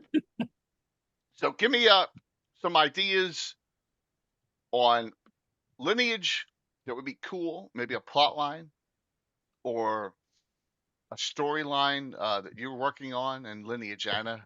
Maybe in Shieldlands or in upcoming campaigns. Some would be neat to do. Well, in my campaign, I had it that the couple of the characters that were the first players, their characters, they were kind of orphans, they thought, but they were actually their parents have left them behind, so to speak, or tried to put them in the kids in a safe place. So they've actually used someone to that's cool. Put the babies in a safe spot. That's why they ended up where they did, because the person who were actually carrying the babies to safety failed almost or kind of screwed up the last bit. So that's why they ended up where they were. They thought they were orphans basically.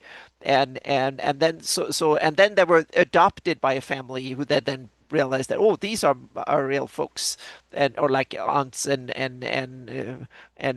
so on, but they were not, so to speak. So when we played for 5 years, that's when they started to unravel their real ancestry and where they came from, so to speak. So that was part of it, but we never cool.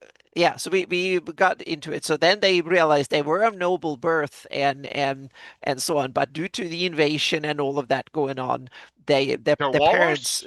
Are they Walrus? No, they're not. No, they're not Walworth. They're part from Ringland. So they were their mother is still alive, running Ringland behind enemy lines, and she didn't want her kids to see any of that, so to speak, and all the nastiness. And the father was a paladin and stuff that she had a relationship with, and so they are kind of illegitimate kids in that sense.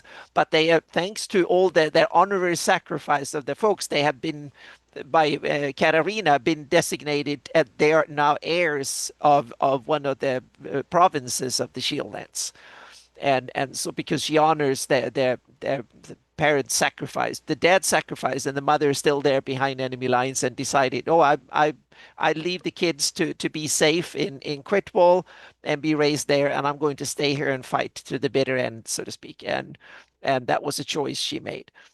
That's cool. That's a Yep. great story. So That's a great story. Yeah. Yeah, so that was part of it, so to speak. And she didn't want her kids to grow up. And first of all, she wanted them to have a better future. And both her and her boyfriend, so to speak, that they were simply, no, we're going to stay behind and we're going to make life as nasty as possible for the other ones. And they got to assemble about 300 followers, and they are made life so miserable. And now Katarina knew about it, figured it out, and asked them to come and say, no, we're going to stay. So now they become a force behind enemy lines, get supported and stuff. So it became a thing.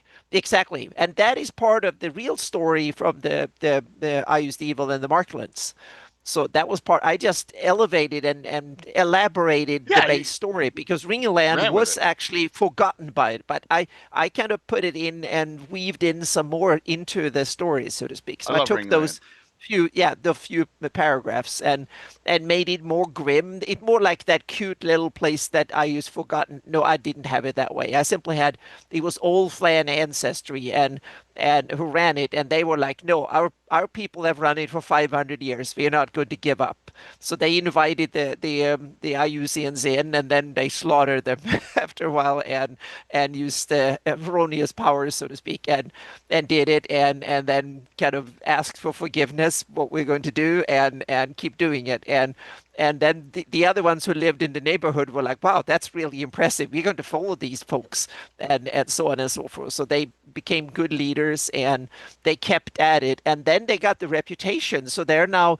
people who flee from Ayus, who realize we can actually flee there.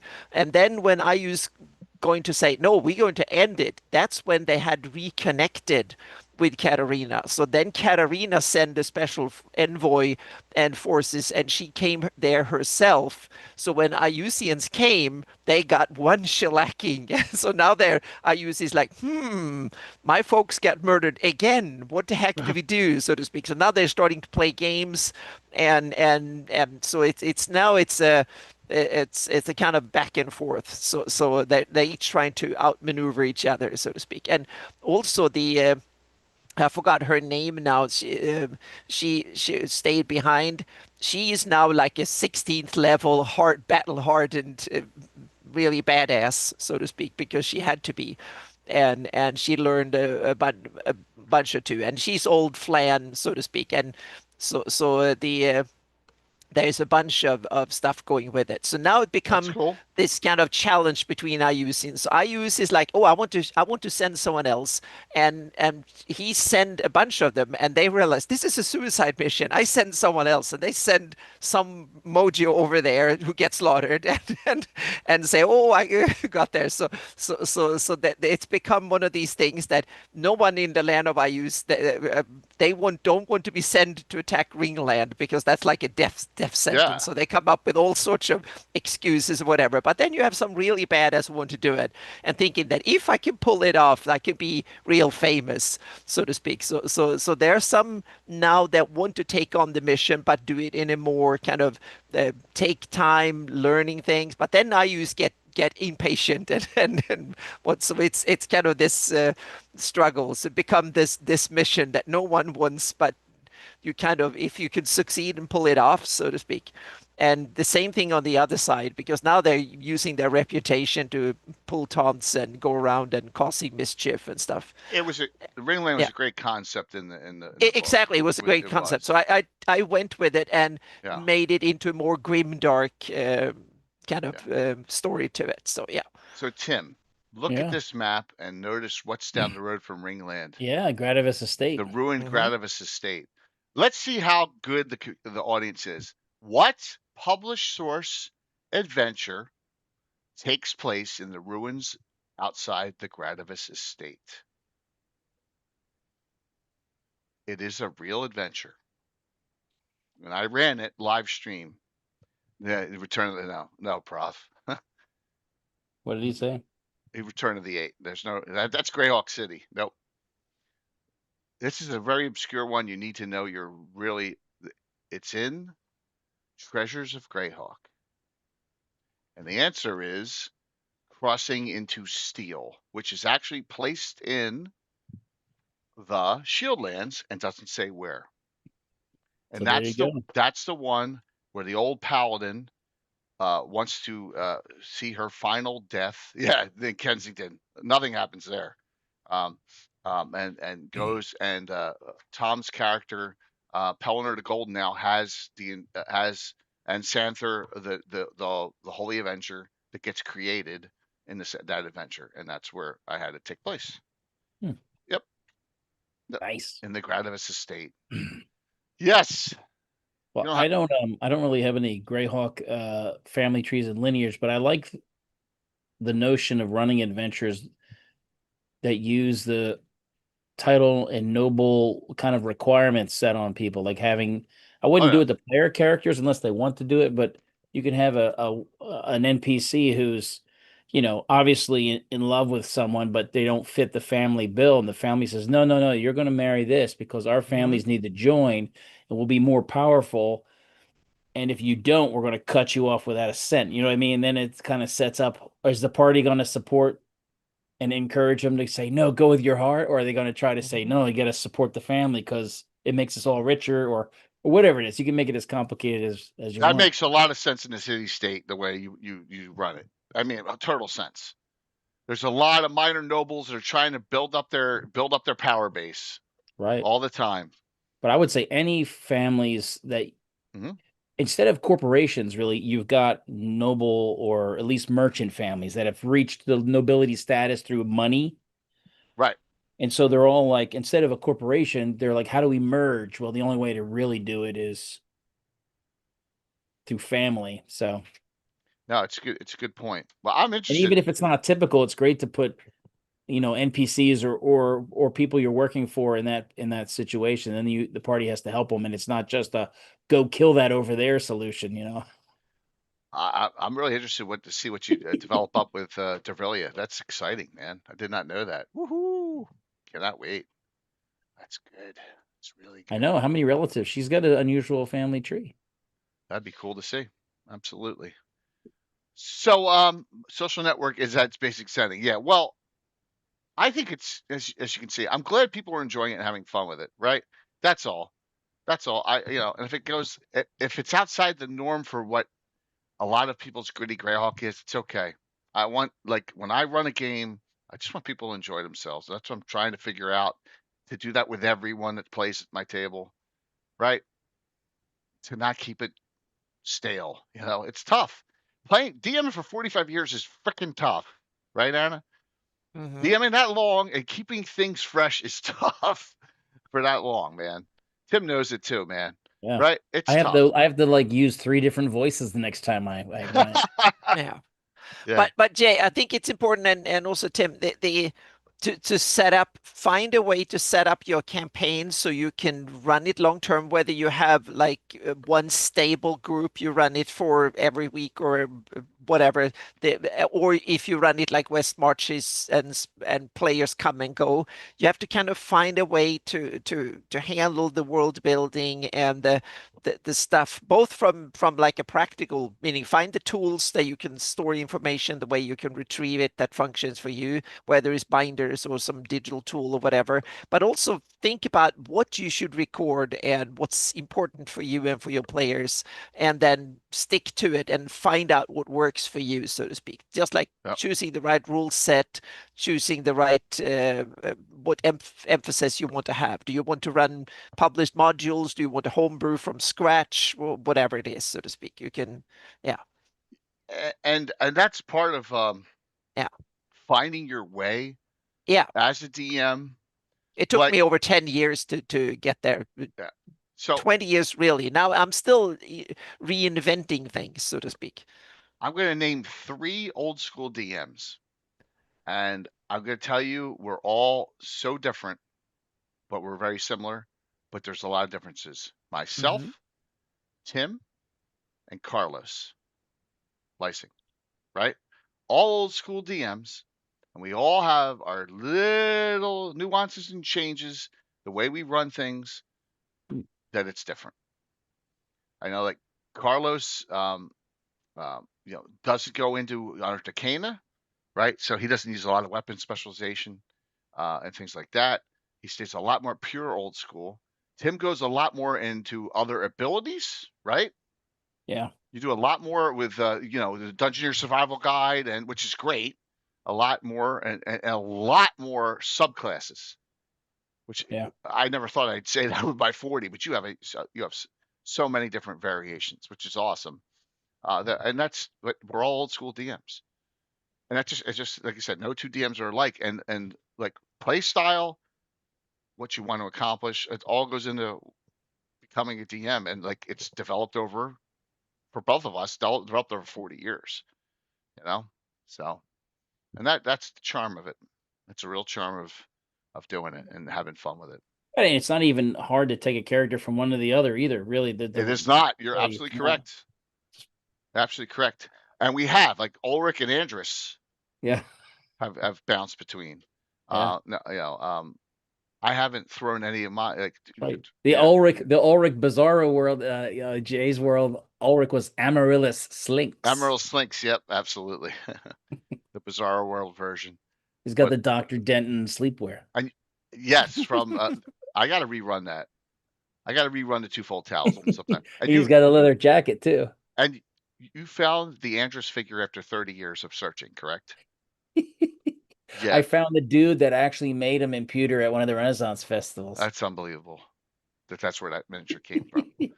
30 years of searching. DMs can have playstyle preferences too. Yeah, Robert. And so when I do a DMs roundtable, and we just had one last week with the women in D&D, I think the newer ones kind of eyes open that, wow. Well, yeah, I think veterans they've done these things and they can which is cool. And also I think it's something that in the beginning it's meaning your play style is something that evolves both as a player and as a DM, how you want to run games. And what I'm meaning by play style is more like what parts of aspects of the game do you emphasize of, and what are you not that interested in, so to speak? Meaning, are you a tactical combat? Is that really a big part of it, so to speak, or is it, or do you have characters that comes and goes, or do you want to have like a fixed group, or do you emphasize on world building, or do you just run a story, railroady, and so on and so forth? These things, they're pros and cons with all of them. It's more like, and if you emphasize something, that also means that you only have so much attention and time at the table. So that means that something else have to be less in focus if you focus on certain aspects of the game. So that is, and playstyle, meaning do you have like a theater of the mind? Do you have like a huge table with all the miniatures or whatever? Do you run do you use a digital tool where you put tokens on or something like that? That's also part of it, because if you have a big game table, that means that you emphasize probably a bit more on the tactical side and moving miniatures around and stuff like that, because you put both money and effort into having a cool game table. But if you don't have it, that means that instead you might have more role play, you might have more stuff like that, more improv, that because you have less set pieces that you need to take into account, so to speak. You can be more like, go anywhere and do anything kind of thing. But that means that you put less emphasis into cool battle scenes and stuff. So there is always a plus and a minus to everything. Absolutely. And and it's also situational too. Like just that you need to be aware of it, so to speak. As a DM, you be about what do you want to emphasize, and also try and figure out what parts of the game, aspects of the game, do your players want to emphasize in, so you can deliver to them what they want to experience at the table. Great question. Great point, Anna. And so what I've listened to from my guys and Ed and my other players, and all the miscellaneous groups is I'm trying to do this, trying to create longer term plot arcs within the one, because it's almost like a one-shot setting. You see all the characters that are moving in and out in the West Mottridge style. Yeah. But I'm trying to create this long-term plot arc, for more games. That's what I'm trying to enhance and change for the better for mine. So and also if you have a stable group that you run regularly, that becomes by nature more of a thing because it's the players have more need. But if you more like Carlos and others, and like me right now, you run games at conventions. Right. That's your main thing. Then all of a sudden, long-term plot arcs aren't that interesting if you have new players every convention and stuff. So that means that you have to condense into short little bursts of stories that happens then and there, and that's it, so to speak. Tim Brungal just asked if you're gonna DM a virtual GrowCon. Yeah, Okay, we need to get I that think game. so. If Jay lets me do it. Of course, I want you to do it. We need to get that game Yeah. in by Friday. So All right. I can put it in if you just want to tell me or what it is, and then you can, or I can give you the badge. Or I need to get them in. Indeed. Yeah. I'll talk to you tomorrow about it. Sounds good. Perfect. So Tim, what would you like to do to enhance, like maybe a little tweak here and there for your game, like me with a longer term plot arcs or more? You got something in mind? It could be with your kids, with your son's groups, or what would You you talking like? about in general? Yeah, like one thing that you're like, man, I'd love to like do this.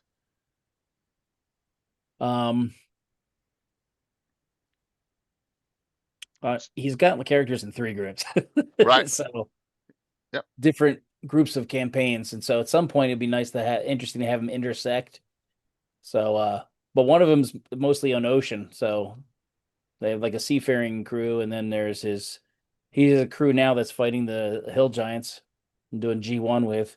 Cool. And then yeah, I'd like to see this, some way for them to intersect. Although it's pretty easy to do if I just send them somewhere. Right. We're not really at the level of not yet thinking arcs. Yeah. We weren't there though. We weren't there when we first started. He's 13. Right, like exactly. I mean, just gotta think have about something that. flashy in front of him. He's the age that, like, when I met you, yeah. I was your son's age. Yeah. You were a year younger than your son. Yeah. I mean, geez. You know what I'm saying? Yeah. Think about that. That's insane. Yeah. It's pretty funny. It's ridiculous when you think about it. And now I'm freaking 58 years old. I mean, God. That's funny. Yeah, it is. But yeah. It is. I have the long arc. Actually, I have a long story arc in the reverse dungeon game. Well, that's good. Yeah, and you played it, and I'm glad you played it when I was out, and you did it for them, which is good. So yeah, that's great. We that played continued. offline. Yeah. If I was more sophisticated, I could have just done it, but I'm not. But did that. No, that's all and good. Of course, I have the long arc on the underdogs. Yeah. Eventually, underdogs and Dark Hand will intersect as well. The Dark Hand guys have had cameo appearances, as NPCs in the underdog games. What's good about that? Time can go as slow or fast as you want. Right. I haven't moved my year forward in a couple of years. I've been trying to condense down some things. I figured the underdogs are actually happening before the first Dark Hand adventure. Right. So it's the jump back in time. Yeah. Which is another trick that I don't know that I think a lot of DMs can use is you don't have to go here. Here's the time mark here. Oh, next one has to be here. Next one has to be here. Next one has to be here. No, this one could be here. This other group can be 3 years earlier, and you don't need to even tell anyone. And right? Stuff that the first group did can be informative and build sort of the build up to what they're doing.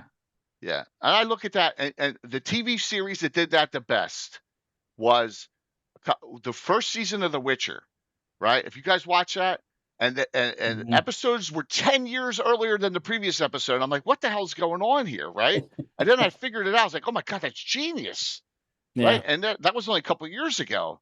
And just well, you can do that, Dragon. You can go back to 579 or whatever year you do, but like I was so taken back by that first season of The Witcher, how genius that was. A TV arc episode. Yeah. Oh, really? See, Rob, I thought it was genius, man. I loved it. I loved it because I kind of do that a lot in my games. So timelines of a single campaign like the French. Yeah, I know about it. It's nuts. It's just crazy. I mean, to think that this silly Dungeons and Dragons game kept us all together for all these years, right? Mm-hmm. And this whole community here too, and all the other communities. So Rob, I understand that, man. I understand that, but what I would suggest to you is, I hate the third season. I couldn't stand, right? But I got through it. But the first two seasons are especially the first season is just. I just like the minstrel. Yeah, he's fun. Yeah, typical chaotic neutral though. Yeah, penny for your Witcher. Yeah. Typical chaotic neutral. Absolutely. All But right, so I think I only made one season.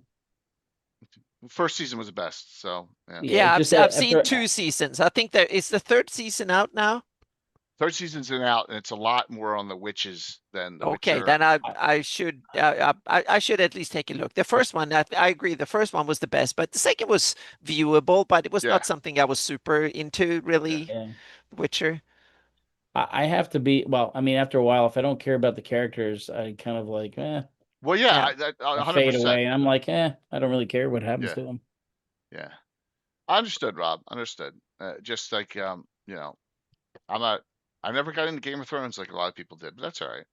As much. Yeah, I faded out near the end because I stopped caring about some of the characters. Yeah. The ones I cared about weren't getting enough time. Mm-hmm. All right, what questions does the audience have about Lineage or anything else we've discussed tonight? So note, you can play Fritz all you want yourselves. All you gotta do is get a copy of Horror in the Holes, and he's in there. Right? Fritz you can have him get killed over and over. Yes. And there's a typo too. It has him having he's supposed to have 7 wisdom, and it says 17 in there, which is hysterical. Oh. Yeah, in the character generation chart. So yeah. A typo, sure. It was absolutely. Yeah. So, but definitely. That's too high wisdom to be a thief, isn't it? Oh, I don't know if you could have 18 wisdom for being. I was going to say no, I don't think so. Yeah. I think it's like after a certain point you can't be a thief. Oh, okay. Well, they're stupid, obviously. Are there new houses being formed? Are you talking about in Selene?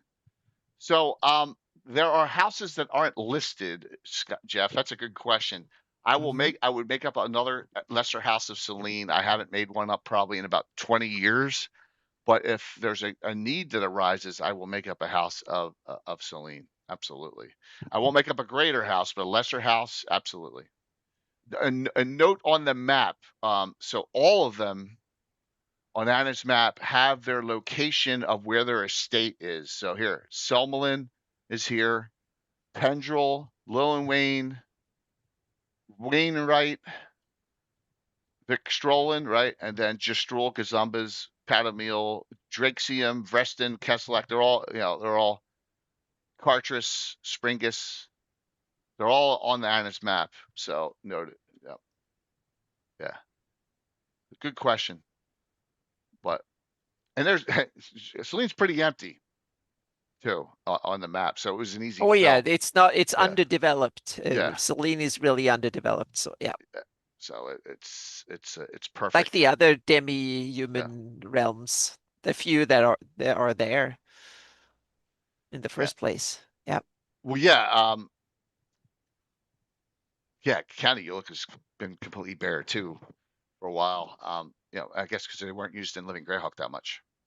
No, Principality has a lot, but it's a lot that I don't like. So I was going to say, if the population is so low, and you think there's tons of land that give out. Well, it's you look at the population totals, which grow from the original 80 glossography all the way to this. And by the way, Wednesday night, this is our deep dive Wednesday night. We have we'll talk about that in a second, a little bit in shoutouts. We have 2 very special guests going to be on Wednesday night for the Living Greyhawk tier discussion. But the populations it's hard to judge and estimate that. I'm not very good at it. It's not vital to my game. I don't need to know how many people are in Selene, how many people are in the Great Kingdom. So it's not part of our play style, but it's okay. That's a good question on population density. Yes. So what else we got? What about you, Tim? I'm busy looking up that whole wisdom thing I thought I saw. Yeah, no, it was reverse. If the person had a super low wisdom, they can only become an assassin, if I recall. So look at it in reverse. Too low, they can only be a thief. Yeah, I don't remember that. It would be a stat. If you had a low stat in something, Yeah, like a 4 intelligence or something, you can only be a fighter. Yeah, I mean, the maximums are race based. Yeah. So blue, they are, but it's really. Yeah. Yeah. Yeah. It's 5 wisdom or less. Here or lower, the character can only be a thief. Yeah. Yeah. It was lower. Yeah. That was the lower side. They are, and they've been playing it, and I just think wherever it goes, and it's not going to affect any campaigns of any of us, because it's a reset down to 576, and I am not resetting my campaign, so it's not going to affect mine. It could affect some people who are doing new campaigns, which is cool. Yeah. So I am going to head out. Tim, thanks, man, for coming on. I got to be up at 4 a.m. Good seeing you. Good seeing you all. Have a good one, dude. See you soon. Thank you. Bye. Yeah. So yeah, they get in one blue at a con. Tell us how it is. You know, Tony's writing for it. Eric Menke's writing for him. Yeah. Brunke, I'll get with Tim tomorrow and talk to him. I say, Tim, let's get this game in tomorrow night. All right. Like I said, we got Carlos's game in, and we got 2 from Troller games in now. So yeah. Yeah. Oh, Jose, that's awesome. That's great. Yeah. Great to hear. Beautiful. Great. Yep. So I don't know. I need to have another meeting with Luke for a project there, because that's. Yeah. Yep. So we got that going on. All right. So I love that about AD&D. Lewis, going to be really. Yeah. I'll say old school character generation is brutal, right? Even if you're using one of the systems there. And I'd rather now at this point, especially with new players, with players that are like in the community or streamers or whatever, I let them play what they want to play, and I build a character around them instead of doing the old school character generation. Because the last thing I want to do is have someone roll 5 wisdom and then they're like, "Oh man, all I can be is a freaking thief." You know what I mean? So yeah. But that you want to make sure your players are enjoying themselves. Yeah, Jose, it's awesome. I'm glad to hear that. Really glad to hear that. I know Casey was trying to get in there to get Bandit Kingdoms rebooted. I'm not sure if that went anywhere. I saw him talking to some powers that be. So, all right, what other questions do we have? If not, we'll do some shout outs and we'll talk about what's coming up. And we'll talk about standard array. Yeah, I do. We used to do 3-6 times on each, which is a little high, but we don't need to do that anymore the way we do our character generation. We don't do points. We don't do, you have this many and there's dump stats. We don't do that. So you in the old days, nobody ever followed those PC generation rules. That guy retired. That guy died. Oh yeah. If you got a bad one, you just dumped them. Yeah. That happened a lot of time, Prof. Yeah. There's not, Brungal. Just get in the game, get in whatever you want to play, man. Get in the ones you want to play in.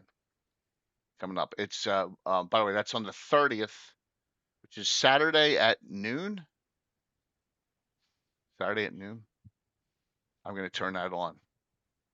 You used to roll 18 dice and break them into sets of 3 for your ability scores. That's a good way to do it. There's a lot of good ways you can do things. You get some real high stats and real low stats that way, Jeff. Absolutely. That's part of the charm. That's another thing of the charm of the game. There's so many ways to generate a character. Yeah. Arcana went a little too far. Arcana went a little too far because it was a race. I mean, in order to be a 7th level Elven fighter, you need to have 20 strength or whatever. I'm like, that's gonna be character creep too much. So yeah. All right. So I don't know what's going on with you. I've done all heraldry. I made simple versions. I did that on Friday on the stream. So I put you can get them there. You can get them in even if you're not signed up. That was awesome. I didn't put them far down, so to speak. So so they are PNG and vector format, SVG format. So they are the simple versions that if you want to put them, so they are. You can easier see what they look like, so to speak, so that the less fancy versions, but it's the same heraldry. So I made all the heraldry. That is the coming. But I'm also working on main stuff right now is getting ready for all the conventions, the virtual Greyhawk Con and Game Hall. I want to have stuff to show off, and I want to get the games ready, because I have like, what is it? It's 4, 5, 6 games in for both Game Hall and Virtual Greyhawk Con. So I want both Hawk Tales to be advanced, but I will try and sprinkle in some articles about Hawk Tales, and also some more sneak peeks into Shieldlands and that stuff. And also there will be I'm not sure what I will do on my map stream on Friday, but maybe I'll dig into start the 576 maps to do the geopack in QGIS for the 576 maps, because I've started working on that too. So there will be a geopack for the 576 map as well. So yeah. Fantastic. All right, so you're back on Friday, definitely, which is great. Cool. All right, oh, you know what? While you're talking, I wasn't bringing up stuff. Oh, I messed up here. One sec. I don't know if I'm going to have a game this Saturday. My wife's actually not working, and so we may go out on a family day. But I gotta remember that I gotta be on here to turn on. I may ask Josh to do it. Turn on the signups for the game this Saturday. Games. I gotta think about that. All right, so let's just talk about the what's coming up. Basic. All right. This talking to myself. Sorry. All right. Wednesday night, Living Greyhawk Gazetteer. Deep dive. Yeah. Gary, Julian, and Eric Mona are going to be on. Awesome. There you go. Wonderful. Yes. It's fantastic. Now we get a good discussion. We can nail down what, in my opinion, the best Greyhawk supplement ever done so far. Yeah. It's going to be awesome. Good discussion. If you had questions, Gary said that, when we talked about the Anne Brown book, that they were already working on the working on that book. So because I know the details.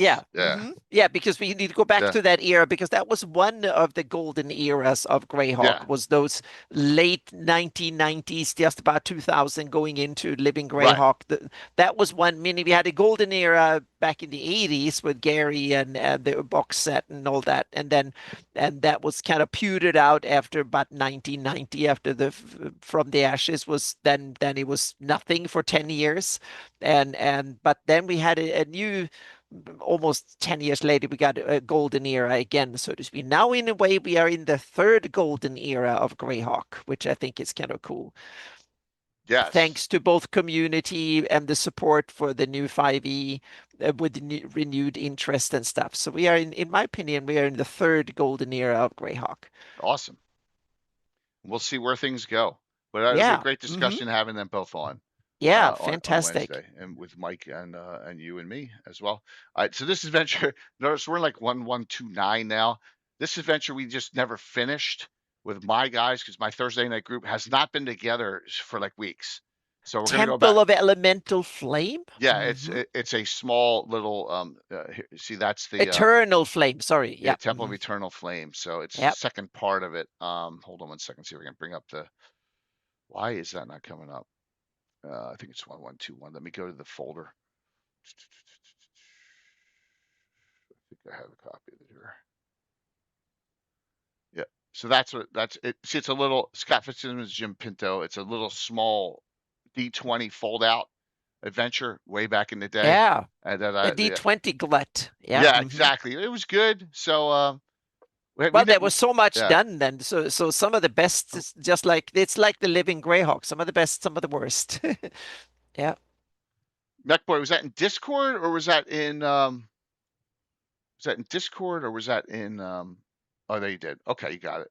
All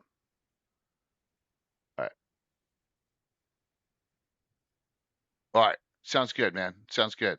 I'll send you a message back tonight, promise. Okay. Let's see here. And then so that's the second adventure. We'll do that. I think I'll have 3 guys here, so I want to get it finished. Not have anything dangling. Yeah. and that'll be a fun one. And then I don't know about Saturday yet, so I'll figure that out. So let's you said get your events in, get your signups in, please. I really appreciate it. Like I said, there's still some merch. It's for not for profit, so it's all a wash. Events are getting in, and I'm going to be pushing hard this week on those that have not gotten them in. And I'll have the stream schedule up. Hopefully, I'll have that up for Wednesday, so you see what's going on when for all the good for all the adventures coming. I know we have a YouTube channel one now this year. So that'd be cool. There's someone on YouTube. Yeah. Awesome. First time we had it like 4 years ago with the one group, but now we have another one. So, yep. All right. So that is what's going on. There'll be a Gabbin next week, and maybe only three streams this week. I haven't had a 3-stream week since before the surgery. So, yeah. All right. So let's do the giveaway. See who wins. No, we're not good with adventures. We need adventure. We want adventures in and signups. Still get them in. Yeah, if you want to Michael, put one in. Put one in at a time. It's off hours or something, and give it a shot, man. Yeah, please put one in. Absolutely. All right. Get your choice of the options there, and here we go. Going to do the giveaway, and we're going to raid the Darling. And man, I'm not looking forward to this work week. Because, it's like stuff everything in between before the Labor Day weekend. You know what I mean? It's going to be one of those. All right. Closing it out. Let's see who we have winning tonight. All right. Here we go. Winner is Death Ray in a good way. Congrats. Death Ray in a good way. Yeah, Wednesday's going to be a blast. It's going to be a great one Wednesday night. So Death Ray in a good way is on. I'll get with him on what he wants. Yep. Death Ray's probably lurking. So it'll be either to get a tier, treasures, the folio, or something else combination. Yep. I'll get with him. Anna, thanks. I know it was a lot of me babbling this one, but no, this is good. Yeah. This was good. Yeah. Talking about my some of my loves for the. I got my babbling too. So no worries. Yeah. Yeah. Look forward to everyone on Wednesday night. I think it's going to be a blast. Find out some of the weeds, some of the things that happened that we didn't know about with the creation of it. Yeah, because I remember Eric Mona had a fantastic seminar at GaryCon when he touched on some of this. So he has some awesome stuff too. So it's wonderful that he can come on and talk to us then. And then get Gary as well. That would be wonderful because now we have 2 of the 3 main authors of the book. So yeah. Yeah. Let me know, Death Ray. If you have the 1980 or the 5e Gazetteer, I can send you one of those. Appreciate everyone. Thank you very much. We'll see you all. Yep. Everyone have a great night. See you all Wednesday. Yep. Wednesday night. Oh my God, my brain. Bye everyone. See you. All right, look at that, 902.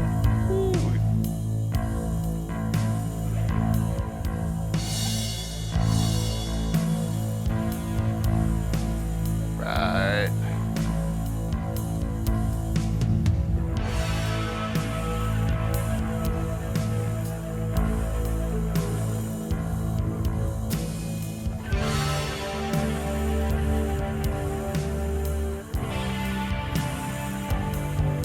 Cool. 5, 4, 3, 2, 1. See you Wednesday night. Thanks.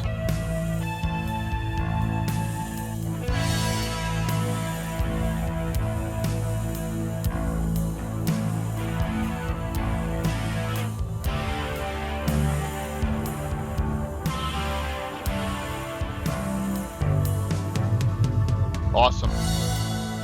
Shut this